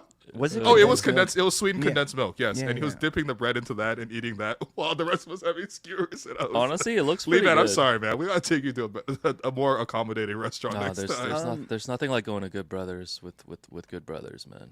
Oh, wow! Good wow, Brothers is unsponsored. fire. Yeah. Lee Man says I'm eating chicken parm though. Yep. That's He is always eating chicken parm. I was really excited for him being in Chicago because he probably got some really good chicken parm out there. bro. This guy legit only eats chicken parm and poutine. That's it. And he's survived till like And he 25 drinks now. the Mountain Dew that's not even orange. It's like, He drinks so blue nasty. Mountain Dew. it's like voltage. He keeps it by his bed in Vegas at Summer League, I think it was. Yo, his first sip and wearing his last it sip are tonight. with Mountain Dew. This Man. guy's Parmello Anthony. There it is. We got there. Yo, oh, that's fire. Oh, that's so good. Here's a question about white people Chinese food. Yeah. Does Oh, that was just a question of white people. Do it. Does Ta Tan Tang count as white people Chinese food? Yeah, so this is like the Hong Kong cafe, right? Like Yeah, just restaurant like Hong Kong food. bistro and like food like that, because Yeah. it is very much British inspired Chinese food, and it is yeah. not very much in the same way that like obviously this Reddit thread is built off of, but like a lot of things when you're thinking about the idea of introducing some foods and like different flavors into things, like Sure. this is a really good way to go about it. Like Yeah. it is like Italian food. It's also like Chinese food. It also is like, I know when I was growing up, when I would eat spaghetti bolognese, like it was at a Ta Tan Tang. So like it was. Whoa. Okay. See, this is where it's different because I grew up in the north. Like that would never happen. No, but that I mean, is it very is different, very yeah. like specifically like a Hong Kong thing, right? And that is Right, very right. much because of like the British occupation. But yeah, I mean like things like that. It does go all the way around. Yeah. But that's I think that's regionality, and I think that like Sure. like the last 200 years of the world, like we've seen like cultures exchange way more than ever. I think if you think that, about Vietnamese food and how French inspired it is. yeah, like that Yeah. that's just an actual thing. I mean, even like I think Sichuan food, the number one thing you think of is like chilies. Like chilies didn't even exist in China until trade happened Right. with the New World, and like that needed that. Like I don't think like a single person in China ate chili since until like at least 1700s, maybe 1800s, and now that's like the defining sort of form. So like, where do you kind of draw the line with that stuff? And I think that's where I'm just like kind of circling back to my central thesis, which is like just accept like whatever kind of food you're eating. If you like American Chinese food, like that's great. Like that's a different variation. That's a different form, and it doesn't really make you more or less valid. Like I don't think that like you know. I really And by the like way, Alex's this is point not a about phenomenon curiosity. unique to Chinese food, by the way. Like I think like we've seen people point out in this chat, like pad thai was kind of invented as a dish, partially to sort of like, accommodate for the American palate, and also for what tourists would eat if they go over there, because otherwise they might get confused if they order like a pork knuckle or something. I think it's the same thing if like I think like butter chicken, for example, like a lot of like popular Indian food is like northern Indian food. And there's obviously so much regionality in a country with like over 1 billion people. Like what they eat in the north is very different from what they eat in the south. I guess my whole thing is just like I just try to be curious as much and open to different cultures, and like trying to like at least understand a little bit of the history behind the food. It gives me a bit of a more appreciation. And also like the other part is just like if you don't want to learn any of that, that's totally fine. Just eat what you like, and there's no shame in it. Yeah, sweet and sour chicken is great, man. And for people that want to learn more Tao, remember this doc I watched? I think it's called The Search for General Tao. And it's a really cool documentary, just like going back to explaining like the history of just like Americanized like Chinese food, and some of the stuff that you've touched on in terms of just like the history of it, and it being like kind of catered to an American audience. And that was a lot of times. It was for these Chinese families who were like immigrating to like San Francisco and all these places. Like that was how they survived, right? Yeah. And I think there's a really good book called Chop Suey Nation. I gotta look up the author, but it's like the author went across Canada and went to these really small towns, and basically highlighted across Canada these family-owned Chinese restaurants who kind of provide the only option, like in the middle of like Newfoundland or like Nova Scotia, like Alberta and stuff, of like the one Chinese option, and how people like in those towns have come to just like appreciate kind of what we're saying, like Chinese food for what they know, for what they know it is. You know what I mean? Yeah, like it's a similar thing. So yeah, and again, like I think that like if you're genuinely interested, I think especially in Toronto, like this is part of why it's like really good to live here. Is the fact that you can get all these things. Like yes, you can probably go to like Mandarin. Yeah, you could 100% go to Mandarin and get your Have you guys ever did that Canada Day free meal, like line up and everything? Hell no, man. That thing, I always walked by it, but no. Yeah. Yo, you gotta wait in line for like 10 hours to have one piece of General Tao. I'm okay, man. Like I'm fine walking to like Dufferin Mall and getting like paying $10 for a 3-item lunch. It's a free buffet, right? That's what the idea. Oh well, this is the problem. Like, there's nothing Chinese people love more than two things: free and buffet. Like, this is the worst combination you could ever give people. Yeah, because growing up, I remember like going to Mandarin buffet or like China Buffet King, like that was reserved for special occasions. Oh yeah, birthdays, like holidays, celebrations, and graduations. Stuff. Yeah, because Chinese people love nothing more than buffet, like getting the deal. Yeah. Bro, so. you understand though, like that big stage you see at the Chinese buffet, that's for weddings. People having weddings at buffets, man. Remember Buffet King? Yeah. Buffet King is a classic. Buffet King is a classic. But again, like I think the benefit of living in Toronto is like you can easily go the other way. Like literally this morning, I woke up and I'm like, I'm kind of lazy. I don't really want to make lunch. I know I gotta like pod at 12, so I just ordered like Jembing Club. Right, and jembing is like a very northern Chinese food, and I like Chinese pancake. Yeah, like Chinese. That's how they advertise it outside. Yo, I swear my parents though, used to like the issue like Tomyobing. Like my parents would be like, "This is Chinese pizza." I'm like, "Oh, no." Okay, everything's just Chinese something. The issue with this is, I think Chinese people, maybe struggled with like the art of advertising. I feel like we don't sell our food well. Because if you order. True. If you said to someone like who hasn't had this, like, hey, we're gonna have Chinese pancake, you're like, okay, yeah, like it's gonna be sweet, it's gonna be like some sort of bready type of substance, and we're gonna eat it as like a dessert, and then you get jembing, which is nothing like that because it's mung bean paste with some egg flour that's like put over a hot plate and sort of baked into like more like a tortilla more than anything else, but it's not like that either. And then you throw in like a fried cruller in there and a couple of various ingredients and put some like like a sweet sauce and like a spicy sauce or whatever, and you wrap it up. Like that's nothing like a pancake, man. You don't wrap a pancake in any sort of way. Everything you're talking about, like with regionality, is just like it's just so hard to put it all into like one description or a box at any given moment. I think like you really have to manage the expectation because wherever you're getting it from, you're going to get different flavors, different spices.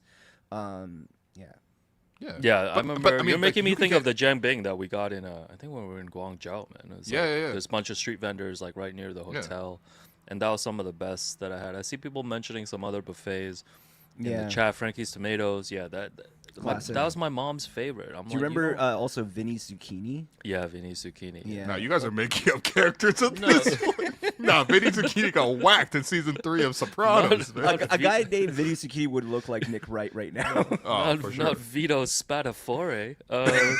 No, but yeah, Frankie's Tomatoes. I knew my mom was like obsessed with buffets when that became her favorite restaurant because I'm like, you don't even like Italian. Here's the question about buffets. Well, you're getting value though. That's the thing. Asian people love getting value. No. Okay, so a question about value in buffets. So pragmatic. How long did your parents try to convince them you were still a child to get the child rate? Because I was like, that's great. because I felt so uncomfortable. Like you guys know Sorry, me. man, that's great. Like I always look younger than my age, and I think I want to say they tried to hold me at like 10 or 11 until I was at least like 15. They're like staple the SPC card to his head. Yeah. No, I'm they- sorry, man. I'm crying, yo. No, you gotta skim every dollar, man. Absolutely. You gotta skim every my dollar. God. I saw Dragon Pearl get a shout out as well. Shout Yeah. out to Dragon Pearl. Dragon Legend now. Oh yeah. Again, can we just get another? Doesn't have to be Dragon. Yeah. I guess Rat Legend wouldn't really bring a lot of business. Crazy. Yo, we should create a Rat Legend list. A lot of places you're eating that are rat legends, man. No, Oh, JR Manitas says that's hashtag savings, no harm in that. Yeah, that's because JR's mom and dad could still do this prank with JR right now. JR also gets his car personally detailed and washed at 10 MP. We're airing out too many of our friends on this pod.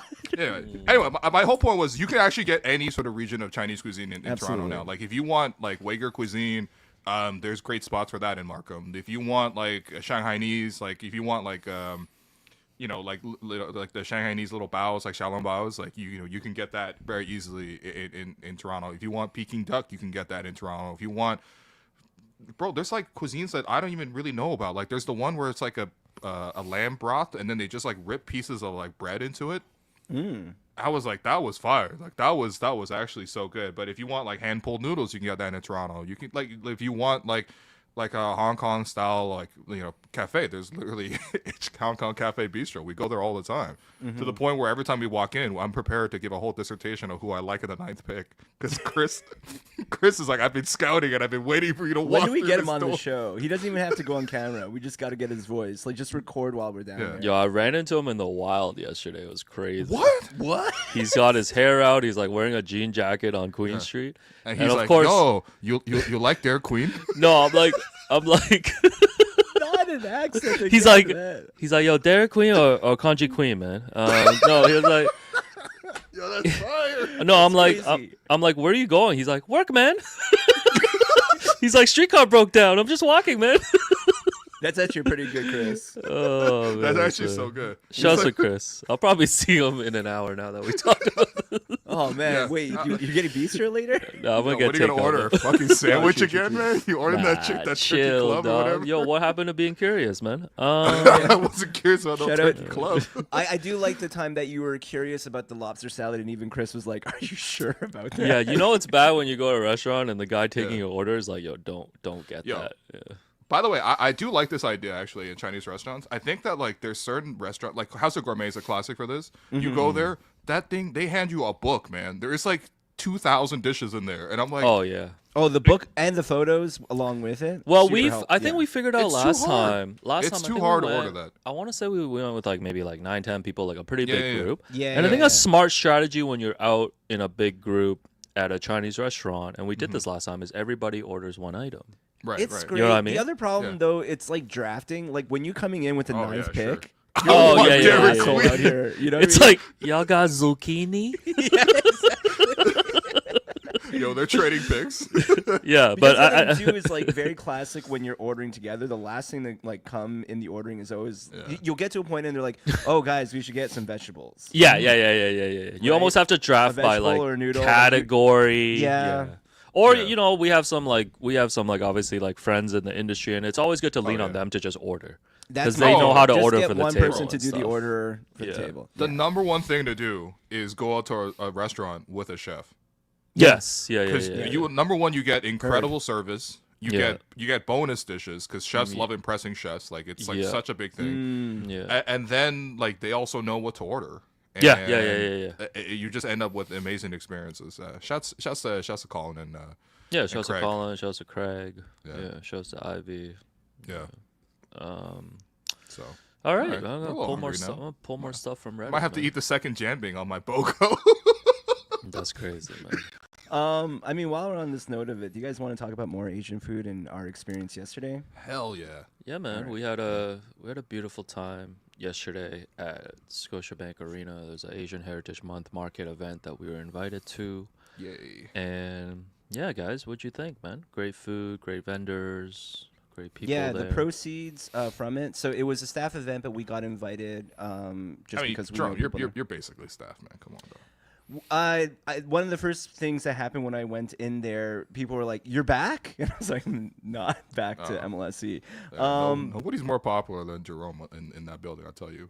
That's not. I'm serious. Everybody has a the- lovely story to say about you, and it's my Game favorite thing. One to ask people. legend. Yeah. But yes, proceeds were raised for the United Way British Columbia's Kapwa Strong Fund in support of those who were affected by the Lapu Lapu Festival in Vancouver. But yeah, it was like a really cool event. It was in the concourse. We got invited. They had like a number of different dishes, which shout out to Jen and Maheen and the crew there that set it up. Jen was so nice to, after planning this like long event, send me a whole bunch of photos of things that we ate. Oh, so hell first yeah. we have here is the pancit, which is Filipino in origin. It is it's fire. Yeah, you guys. was I mean, actually- you guys this was had so this, good. right? Yes. Yeah, so this is how- like a vermicelli noodle, kind of like stir fried, variety of different like vegetables and meats inside of it. I think maybe a little peanut, if I'm guessing, and then a little skewer on the side. I mean, That's yeah, right. JR, bro. JR, come, just let us know what this is, man. But this was JR, fire. man, your titas don't make it like this, man. Whoa. Shout out to Chef Maureen Adroso who That's right. made this for us. What else do we have This here? like this was like an easy. Let's do blind rankings. I'm saying that out of the how many dishes we got here? Like Okay, so five? we're gonna have in total 1, 2, 3, 4, 5, 6, 7 dishes. There's one of these that I didn't get a chance to try, unfortunately. Okay. They're all blind- they're all number ones to me. No, blind ranking. I'm putting this as this is like a solid 4. This is a solid 4. This is- JR says that's noodles with veggies. What a hater. I mean, Okay, he is JR. right. It is a very classic like stir fry noodle dish. So he's not Okay, wrong about Justin Ryan. This is 4. All right, this is 4. it. Yeah. Okay. Okay. You know you're keeping track of your own blind ranking. Oh yeah, I'm blind Okay, ranking. good to so know. it's fine, yeah. All right. Sorry. From Chef Nick Vu, we have some bun cha from Vietnam.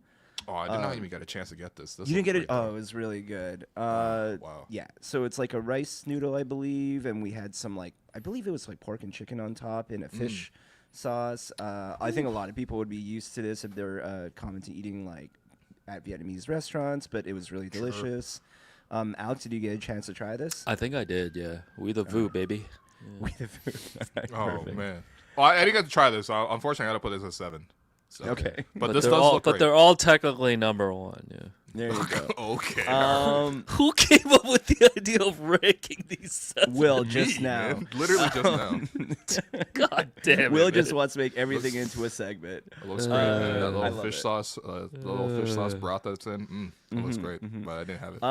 From 3 chefs here, Krunal, Renz, and Lentis, we have the kare kare bao. Oh, this is Really, Is really it too good. late to say I'm Kyrie? Also Filipino in origin. Yo, say that for Vivek. Did you guys get a chance to try this? This was so delicious. I did try this. This was You really did good. take the bow, yeah. I didn't. Yeah. I didn't get the bow. I think they ran out. Yeah. It was the last bout. I mean, to be fair, I offered it to you, and you said no. No, it looked amazing. It looked Might have been amazing. the first time you said no to the last bite, but That is actually true. Yeah, actually. This was really good. I think I'll give this like 5 though, because there's other places that I thought were even better. But this Once was again, definitely- they're all number one. In They're all our number list, one. I don't know. You is can pretty totally give up on this blind ranking. Yeah, Will. You let's- don't we're- have we're to- dropping- I we're dropping think the bit. We're Yeah. making a live dropping of the bit. There's Dropping no the ranking bit. going here. They're all number one. In our You'll remove him. Just mute them all together. We have some cumin beef skewers. Oh yeah. I had seconds and thirds of from this, Chef Changchun Lee. So it's Chinese in origin. This was 3. Okay, sure. 3 out of 3. Yeah. Rating. Yeah. Who rates 3 out of 3? We do now. Some Bangladeshi food. Tusha Roy gave us some kachuri. Oh yeah, I walked out with this. Yeah. Did you? How was it? I think this is the one dish I didn't get. I a really like chance the to rice try. too. It was really good. Yeah. I'm not gonna lie. One thing Chinese people do is we just have too much white rice. I feel like other countries, when they're having rice, they do something to it first. And not to say we don't have different rice presentations like fried rice or kanjis or whatever. But I mean, I can never get enough of just white rice. Or I any know. rice, though. I know. I'm I not guess a we're rice all person. raised on I white never rice, was, yeah. I I just remember growing up when I had to bring my stinky lunch to the. No, never mind. That's me as an adult bringing. On to the desserts. bringing All right. food to Grange in the meeting room. Which dessert do you want to go with first? The pudding or the cake? Let's start with the pudding because the cake is the grand. Is your winner. highlight? Okay. Yeah. So from chefs Michelle Wu and Lauren Adenawada. Woo! Everywhere, all at once. I apologize if I'm mispronouncing any of these names. We have this Indian dessert, a coconut kheer pudding. Bro, Oh, this was amazing. I fire. This is started one. with this. Yeah. I came in, started with it, and left with one as well. It was this is so one, so man. good. This is one of one, man. Yo, they're all ones. That little coconut sticky rice. Mm-hmm. Yeah. Some pineapple on the top, I think it was. Is that pineapple? Yeah, I Yeah. could eat a whole bowl of this. Man, some almonds. I could see you eating that bowl. Yeah. This is a very for people who don't know Alex, like when he locks in on a dish, he will eat a lot of said dish. That's right. All right. And our final item here, another Filipino dish, a dessert from Avero Canedo Fernandez, a cassava cake. Oh my God, this was that With so some, good. I think, is that taro ice cream? With the on top? taro ice cream. That's Yeah. ube. That's ube. Ube, Oh, thank you. ube. Sorry, I apologize. Ube. Yes, Yeah. it is an ube ice cream on top. Yeah. Yeah. Oh my gosh. Woo. Oh This my god. Yeah, was- this is 2. This is 2. Sure, I don't even know. I don't- Man, that's 2 of 2 right there. No. But no, it was really, really delicious. Yeah, There are also a bunch of pop-ups at the event too. I purchased this Hello Ma'am Sir hat from Calamansi Collective.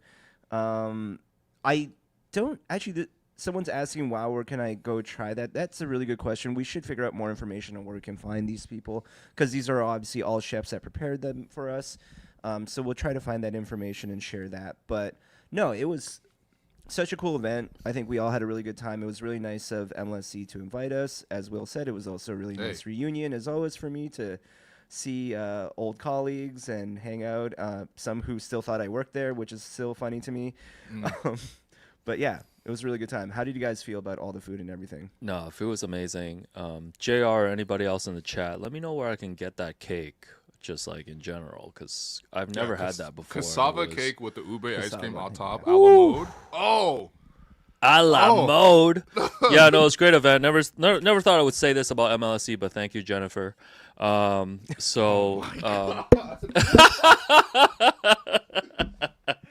Excuse me, ma'am, sir. Goodness, bro. Oh, and they also had a really they really had a great feature out front, just highlighting the Asian employees that work with MLSC collab and things like that. Do you have And one of those just wanna- employees? just Shout wanna out shout Johnson out our boy Johnson Chow. Johnson Chow here, official title, activation crew. Marketing. Once again, you didn't activate hard enough during the Leaf series. Oh my god! And that's why they lost Take him off that 8-0. blame pie. That's why they lost 8-0 in my dreams last night. But look at Johnson, man. Johnson, for people It's that don't know, very sweet. we reference Johnson all the time. He's actually a crazy hooper. he's really great. ever He's say so that. nice. He's a really nice Ooh, hooper, he's yeah. Although really it does is look nice like he needs 2 hands to cradle a ball, which is kind of sad. Oh my god! This guy's doing Kamehameha with the ball right now. Also, what hat is he wearing, man? Is that a whole welcome hat? What is it? He's wearing the Bonnie Chung designed Raptors 905. Oh, okay, nice. Got you. Yeah, you. Bonnie From, was up from there last on that year. wall too. Shout out to our friend Thomas Laray's fellow wrestling fan who was out there. Oh yeah, shouts to Thomas. Yo, Yeah. we got people in the chat who know Johnson. Johnson's a lights out shooter. you go. Exactly. They're calling know him that. Chinese Con Knipple, man. Chinese nipple. Just dead silence, man. This guy got the Chinese crickets. What do Chinese crickets sound like? Oh boy. All right, but no, it was a really good event. Alex, you want to hit us with some Betway before we go to our Tangerine segment? That's right. Betway. So Thunder are taking on the Wolves tonight, and they're up 3-1 in the series. They could clinch their first NBA Finals berth since James Harden was just growing his beard. So Thunder are 1.28 to win tonight. Hey, remember the last time the Thunder were up 3-1 in the conference finals? Oh. But I don't think that's happening. Comeback, yeah. I don't think that's happening. I like the Thunder tonight to wrap it up. I think the Wolves gave their best shot in Game 4, and 2 out of 3 left are in OKC. Feels like we know where this is going, and I think the Thunder are going to win running away tonight. Wow.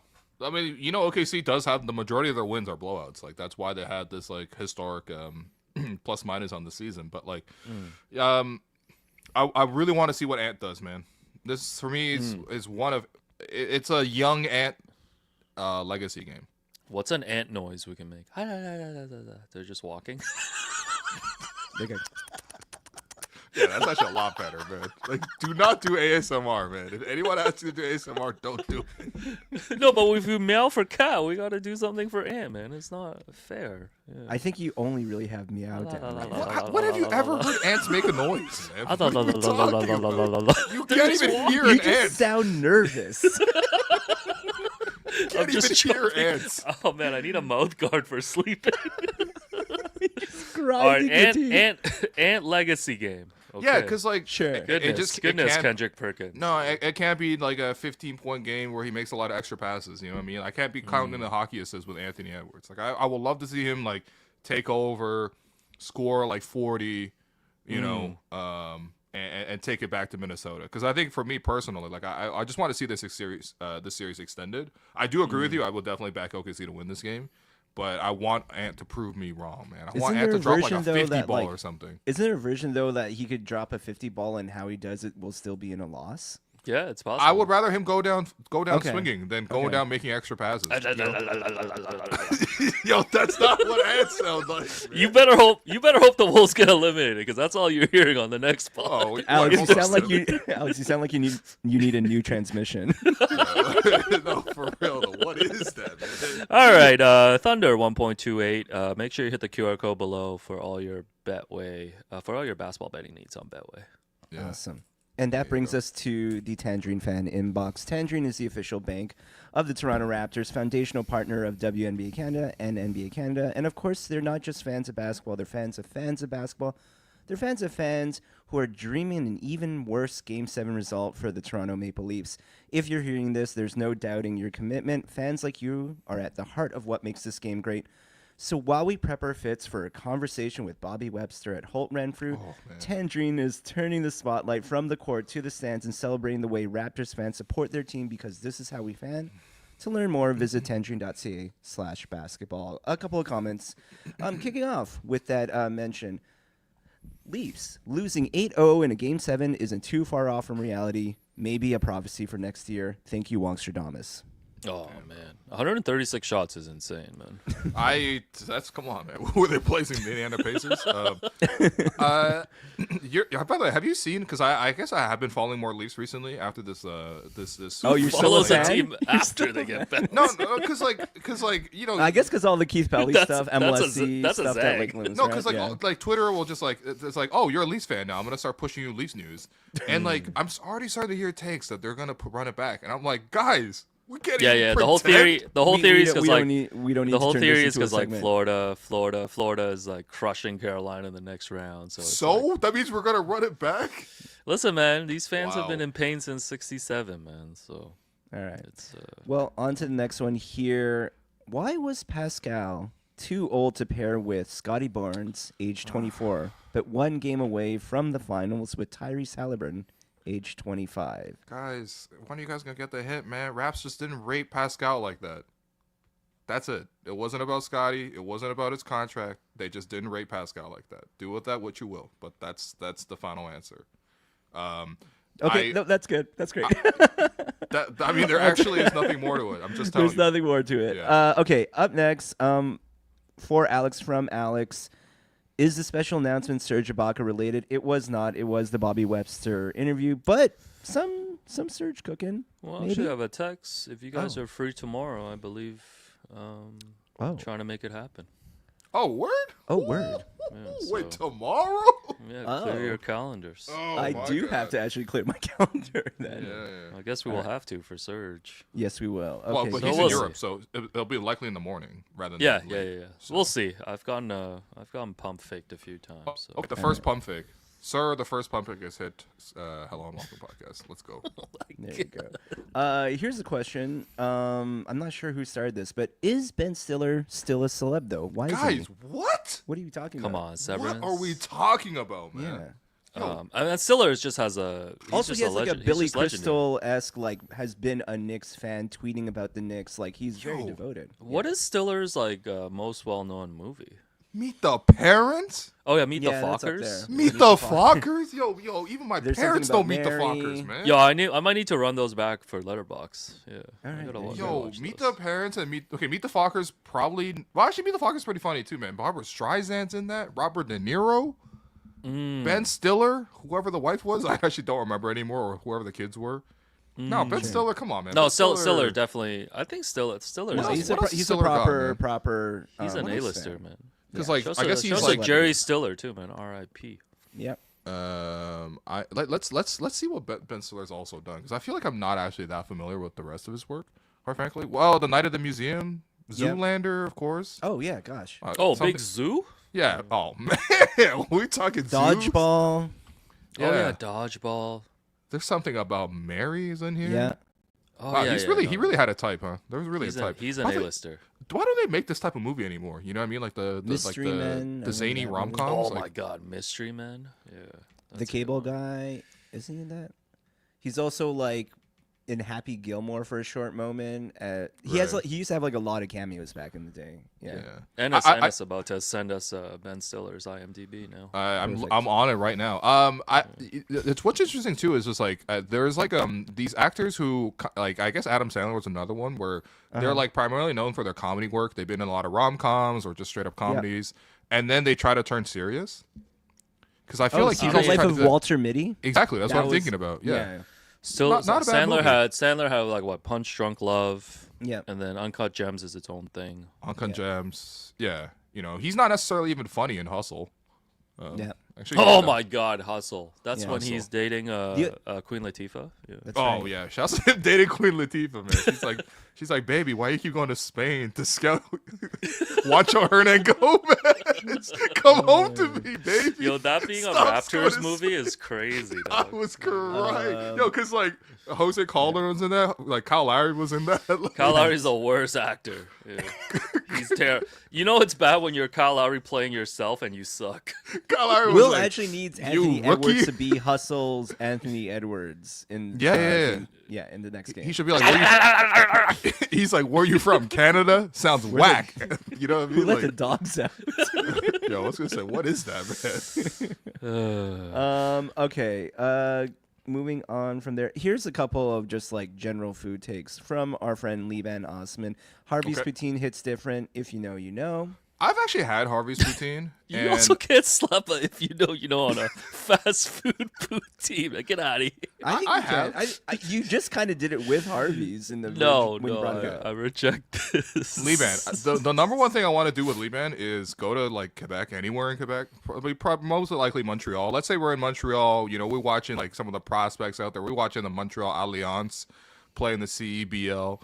And then afterwards, I want to take Liban to like just any standard, like literally to the nearest place that you can serve poutine. I just want to see his mind blown, bro. Because like Right, Harvey's poutine right. is okay for like, actually it's actually good for like just like fast food poutine. that you Oh yeah, can get someone in here. the chat said we got to take him to Orange Julep, man. Oh my god. Or even just the poutine at the pool room. I feel like he Bro, would enjoy that. I'm too, just telling you, the nearest place that serves poutine for Liban, his mind's gonna be blown. Has Liban not been to Montreal? He didn't go for preseason. I don't think he was there. No, No, because we would have hung out with him. We would have and stuff. linked. we with would have him, legit brought him to all these places. Yeah. know. Oh, wow. Yeah. No, Alright, but so seriously though, like that man. Whew. Man. Okay. Anywhere, man. Anywhere else. Yeah. Up if next. you know, you know, Li Ben. What's that in French, man? C'est quoi, c'est quoi, c'est quoi? Was that more ASMR? Well, when they say Canada's a bilingual language, they don't mean the immigrants. I'll just tell you that much. No child left behind, baby. Double Angus with bacon and cheese works with the banana peppers. Can't go wrong. I'm guessing this is the a Harvey's Harvey's? steak. Yeah. I am How do you walking feel to about it? Harvey's after, man. Holy. Harvey's makes your hamburger. I legit don't beautiful think I had thing. Harvey's for like 10 years before last week. Like, what? Oh, like, wow. where are the Harveys? Where are the Well, Harveys there at? is the infamous. I don't even know how else to say it. The Hooker Harvey's in Oh yeah. on the other side of downtown. Jarvis Yeah. and Dundas. Oh, okay. Yeah. It's like that's literally what it's known for. Yeah. Damn. Yeah. Oh, Lee Van said he actually been to Quebec, man. What you know about La Banquise? Overrated, man. Unless they Oh, want to sponsor. wow. Unless they're listeners. Yeah. I think it's La Banquise. Jose by the way, overrated? but, you know, whatever. I think a C'est banquet quoi, is- c'est quoi, c'est quoi? Oh goodness. Here's another fast food take. Wendy's needs to stop fucking around and just put the mushroom on the menu full time. I'm What does guessing this this is mean? the bacon. Oh, like the melt. mushroom melt, right? Yeah. But I it always also- just get the Baconator, or like I guess they're like what Dave's single. I do like a Baconator. I did really like the bacon mushroom. Who's melt. Dave? They also like switched at a point and changed it to like portobello mushrooms. Oh yeah, Yeah, Dave yeah. Thomas or something. He's the He's guy. founder of Wendy's. Yeah, Yeah. I think Wendy's is his wife. I don't know. In a crossover. That was my ex-wife's name. Oh, go ahead. Yeah. What? Yo, I didn't even know that. Why are you sharing this? Lord. Yo, our therapist got to come back soon, man. I'm gonna send her the podcast just to be In like, a what do you think? crossover between fast food and Pascal Holy. Siakam's Hall of Fame legitimacy, don't forget to add the Siakam Swirl McFlurry to his Yo, accolades. remember Oh, when we were yeah. eating that live on air? Yeah, there's That one was that time McDonald's promotion? when McDonald's was like, "Oh yeah, we do a little sponsorship." So then, like, I think we were asked to put in an order the night before because, like, Yeah. there's this expectation that you're not just gonna get fed a McFlurry, like, you know, they're gonna give you some food as well. So of course, I think we all put in orders for like burgers and fries, and then I was so disappointed when I showed up and it was just a McFlurry. They didn't deliver the food. And you know how, like, I mean, they delivered it in the morning and our show was at 2 and it was all Yeah. soggy in the I was gonna fridge, say, like how right does it next to last that Derek long? Brandale's little sandwich, Oh, you know. yeah. I was gassing it up, man. By the way, Brandale would have a whole 2-liter carton of Nestea in there. Okay. Oh my god. It wouldn't even Yeah. be. Anyway, it's dope, man. You know, shouts to McDonald's. Anyways. No, that was great though. That was just great. Shouts to that. That was actually a question. good McFlurry, man. It's like red Smarties. Not bad. Right. Quick question here. It could be a long conversation. What's the best fried chicken in Toronto? Oh, Damn. okay. That's a tough one. Also, like, are we trying to limit it to like fast food? No, fried chicken, or I are think we just should just put extend it around? anything on the list, man. You gotta put Patois on this list. Shouts to Yeah. Greg and Ivy. I haven't had a lot of fried chicken recently. I do like Korean fried chicken, like any one of those. Okay. But I can't think of like maybe the specific one I like to grab from. Yeah. There's a new spot that opened up near where I live. It's called Seoul Diner. Okay. I think it's like a 4.8. It's at like Lansdowne and St. Clair. Pretty good. And also shouts to the woman inside. She's very, very nice. And sometimes I get takeout from there. Very good. Very good Nice. for Korean fried chicken. I used to like PG Clucks back in the day. People don't fuck with that shit anymore, do they? PG PG Clucks Clucks is is fu- very it's good. reliable, I would say. I just haven't had PG Clucks in a while. Where you but- going, man? That theater? What's that theater called? Royal? Oh the yeah, World is Fair? that by Little Italy? Yeah. Yeah. You There's like also you, one you on step Queen out of a Street, show. too. Oh wait. What was the place that you took me to, Will? Where we got the jerk chicken sandwiches. Oh, when the pig came home. They don't do Yeah. they don't But they do don't- fried they do chicken, fried chicken. but that place is great. That's a That place deli is really in the great, though, junction. yeah. That's what my parents say when I come home. Oink, oink, oink. You walk in, you're Asian- like, oink, oink. Your Asian parents are like- parents body shaming. Your parents say hi to you man. one at a time. I'm like, What's happening? Yo, the longer the show goes, the more Alex just goes to onomatopoeias, man. What the hell? What did you just say? Okay. What are the fried chickens though? I feel like we're missing like an obvious spot or something. Yeah. God, maybe Because you know we go out to eat. Like I feel like we've hit some good I think we're Fried also chicken like so Toronto. far past like there just like was a time where fried chicken was everything in the city, Yeah. and now it's Oh, just it was kinda on like, every brunch menu, man. It was just not. Oh, you Yeah. know actually what like reopened that I'm curious to go back to is Harlem. Okay, where's that? It is at what is it? Queen and Bathurst? Yeah. Like close to, but like it used to be what was that spot before? Like it was there and then it got replaced in between what? No, sorry, go ahead. Oh I yeah, got but yeah, another one. they had like I remember like that was like really early on, like one of the first like chicken and waffles that I had in the city, and I really like that. Yeah, but- chicken waffles is now like so popular. Alouette has great fried chicken, man. Okay. Oh yeah, Alouette is a good call. Yeah, especially the sit down restaurant on like Queen and Spadina. Yeah, I feel like 20 minutes after the pod, we're gonna think of something that we forgot. Yeah, Right, the right. little lettuce wrap with the fried chicken. Ooh, fire, bro, fire. Yeah. I'm just scrolling through my list right now. Where else you getting, my man? You know. Albert's got a nice buy one get one special. By the way, is anyone else like me where like if I order food, I'm exclusively getting buy one get Absolutely. one? Yeah, I feel it's definitely a terrible, move. but Yeah. I'm like, oh, this is a great deal. That's why I'm getting this. Pad Thai in the evening, Pad Thai in the morning. baby. That's what I'm saying. I had a jembing for breakfast. I'm gonna have a jembing for lunch. if you know, you know, man. If you liked it, you would have it twice, man. Kanji, give me Boko kanji. So stupid. It's like, why do I have 50 dumplings? Why do I have another kanji after this kanji? The amount of bogos out there is a true recession indicator. No, for real, man. It's like monkey sushi. You're like, yo, you had one. Everyone's on salmon and bogo right tuna now, special? man.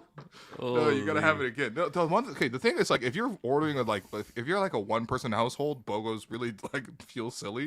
But like at least with two people, you're like, okay, we got a lunch. You know what I mean? Like we skip going out. Like we you know what I Yeah, and mean? some places have really big portions too, man. Yeah.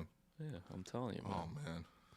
No, but some bogos Just because it don't was make bothering sense, me. man. Harlem is where Barcata used to be. So it was Harlem, then okay. Barcata in between, and then Harlem again now. So yeah. Okay, we gotta try that. You know, I mean, it's not here, but one of the best fried chickens apparently was the LA Clippers media meal. Oh, my God. yeah, that might be what I'm forgetting. Yeah. Bro, we can't even compare, bro. The collard greens on the side. Oh my god! If you know, you know. Yeah, I was gonna say What were we your also had teeth- great what, fried what chicken did you in sound Atlanta like when too. you were staring at that? Staring at that. There you go. It's getting worse. Show, man. All right. All over best fried chicken in Toronto. Goes without saying, go to the South for fried chicken, man. That was in Atlanta. Oh man. All right. A couple ones to close out. Just because you said it twice on the pod, need some Hello and Wagwan merch. Oh yeah. Oh, let's do it, man. Yeah, we can work on that. We gotta just release all the custom one. We gotta work on that halal and welcome. Yeah, I think we got an email about the halal and welcome. I think there's probably a lot of demand for the halal and welcome. So There is a lot of demand for it. We've been sitting on it. That's mostly on me. But Nice show, bro. Yeah. We have some ideas on what we want to do. Maybe raise some money for some good causes. We do, yes. But this is the beauty of Hello and Welcome. You can like merge this brand with multiple different like ideas. You know what I mean? Yeah. So. Shout out to the unemployed homies watching this pod. Hey, We're whether barely you're employed. unemployed, you're self-employed. You know what I mean? Go collect your EI, man. Get your That's what I'm EI saying, up. man. Yeah. Uh-oh. Yeah.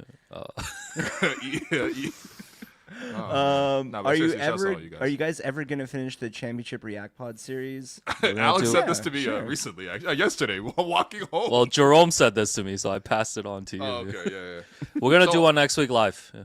We're gonna do one live. Cool. Our idea is we're gonna rewatch the 26-3 run. In game and talk 6, about Game 6 in general. and we can watch that through the pod, which I think will be really fun. So That's news to me. yeah, Jerome, just figure All it right, out, I'll man. be It's ready all for good. that, guys. All good.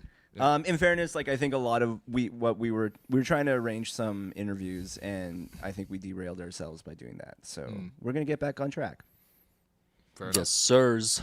Yes, sirs. And that is the end of that segment, and I guess the end of this show. Not yet. Oh. So, yes. This past weekend, had a chance to go to the most illustrious poker game in town. hosted by Enes Esmer, and super cool to sit Invite down only, to, by the way. Invite only. Please do not invite ever only, ask baby. us about this. Don't DM Enes without permission. Come on, man. So it was super cool to sit down at a table, and I think we have a video here of everyone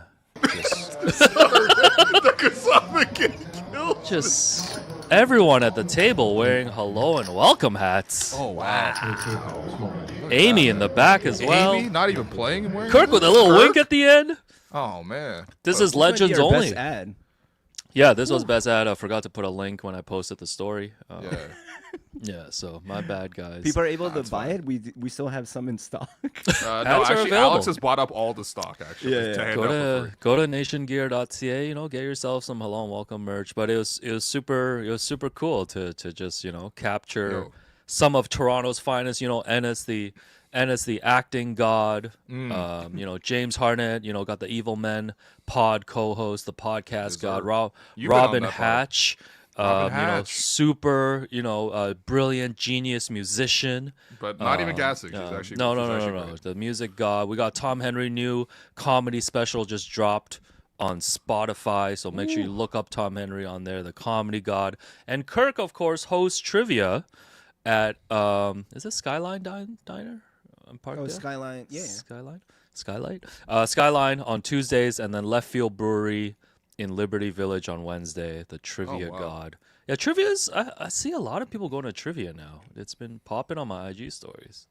It's the Skyline restaurant. People need things to but do, it is a Alex. diner. It's becoming a thing. So, yeah, trivia. If you know, you know. What are your trivia categories if you had to go to trivia? So I am part of a squad with Enes. Okay. And a lot of his friends are, of course, like super well versed in TV and movies, like 'Cause entertainment. Enes is an actor. Yeah. And everyone then knows this. very well versed in music too. You know how when they like sometimes play the tune. Oh yeah. And it's like an 80s tune, and I'm like, oh, this is impossible. So.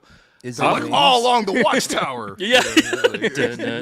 I know that from Battlestar Galactica. You know what? That's fine. That's how they woke up the Cylons. Spoilers. I'm there as an Asian representative, and just kind of like I'm the Lily. Who was the last emperor of China? And they look at you. I'm like Genghis Khan. They're like, so. So I'm like kind of the Lily Singh there. I'm like the chief hype officer. So like I'm just kind of chilling. No, you got some sports knowledge. No. So yeah, I'm the sports guy. But the thing is, like, Enes and his friends are super into sports too. So like, an NBA question that sometimes we'll get is like, last time we got like, name four logos that has a basketball. Like four NBA logos that has a basketball. Brooklyn, and sometimes it's really hard because like you're trying to picture the logos and you're like, oh my god. Is the Miami Heat? It's got the flaming basketball, right? Yeah. Miami Heat. There you go. Phoenix. That's like half the team in the league. Yeah, So but it's like I thought it was the named basketball before becomes that the sun, don't yeah. have the logo. Yeah, so sometimes they'll do the multiple thing where it's like you name like 4 or 5 in a category, but so yeah, I'm usually the Asian ones. I got a figure skater wrong last time. I think I said Wait, Christy Yamaguchi? Yeah, I think I got Christine Yamaguchi wrong. I think I don't know. Was it Michelle Wee?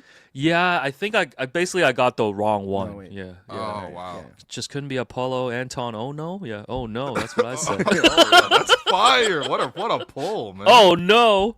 But yeah, the first ever question I sat down for in trivia was about Mahjong. It was how many Mahjong tiles are there? And I actually got it right. It was 144, I want to say. Okay, I didn't even know but that. Damn. Kirk, the guy who runs the trivia, he got the wrong answer. So we were right, and he was wrong. But it was. Did you do this though? But it was too late because like you can't go on your phones obviously during trivia. Sure. So I didn't Google this until a post match. Oh wow. And it was an embarrassing moment for me because I pulled up as the Asian like representative. But your credibility was instantly. Yo, my credibility was shot, man. They're like, why do you keep saying Genghis Khan?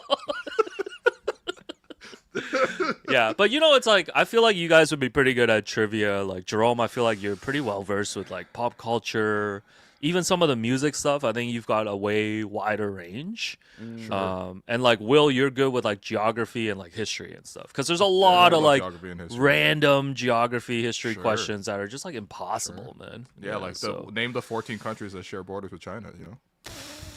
That's hard. Yeah, Uzbekistan. That's one of them. Oh shit. Okay, let's stop before. Actually, I don't think it is.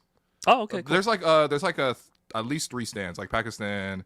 Yeah, that's. I hope that we have that for our show too, man. At least 3 stands. Yeah.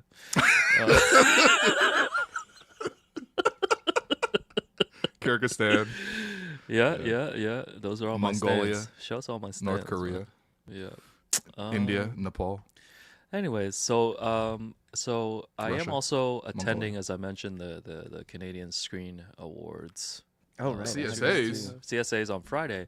And Ennis was kind enough. Of course, he's nominated. You know, he's going for a 3-peat because he's won the Best Supporting Actor for Children Ruin Everything the last 2 years. So he is. Wow. He is the Michael Jordan. What's he up for?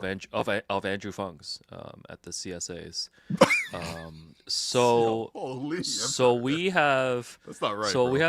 we have this photo here. He got me the ticket, and if you look at the name.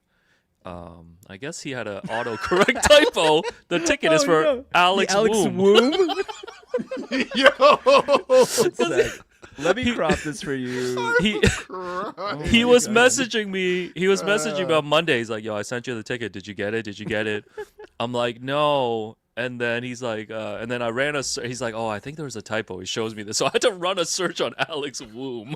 Oh my God. Yo, Alex Woom. I was gonna say, man. Nas says Woom a lot. Yeah, so that's the one you guys can pull. Alex wrong. He really did got spell it, Alex wrong. Yeah, so Alex Woom will be in the building. Alex Woom, bro. On Friday. I'm very excited. That's kind of fire. That's a sick name, actually. Yeah, this is the birth of my CSA experience. There it is. Oh, man. Yeah. There it is. For people who are listening, we just zoomed in to show the Alex Woom. By the way, why is it Woom and not Womb? Like, it's just some kind of autocorrect. Alex Some kind of Womb. Not a Woj bomb, but a Womb. This is like when I do gender reveals. Womp. Oh my God. Anyways. Hey, shouts to everyone listening, man. Classic episode. Leave a like on this damn episode, man. Classic ep. We got Friday. We got a special interview coming, I believe. Mm-hmm. Well, I mean, it could be Serge the way you talking right now. And it's not Serge. Serge will be next week. It ain't Serge. But yeah, and then we'll do I'm sure by the time we get together next week, we'll have a couple blame pies to hand out. Oh yeah. NBA Finals start next Thursday. So do a little preview, do a championship pod next week, and then we'll go from there.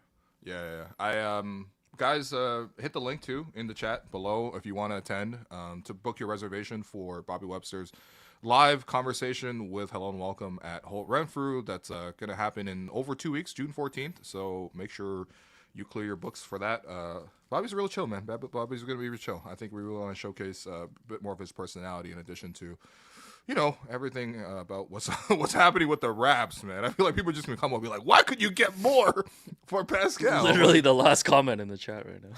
Yeah, you don't have to do that. But in any case, this has been a fun episode. I'm going to enjoy the rest of my afternoon now. I'm going to have that second BOGO, that Jembing, you are mine again. So for myself, for Alex Wong, for Jerome Chang, this has been the Home Welcome Podcast, presented by Betway, and we'll see you Friday. No ending stream? Okay.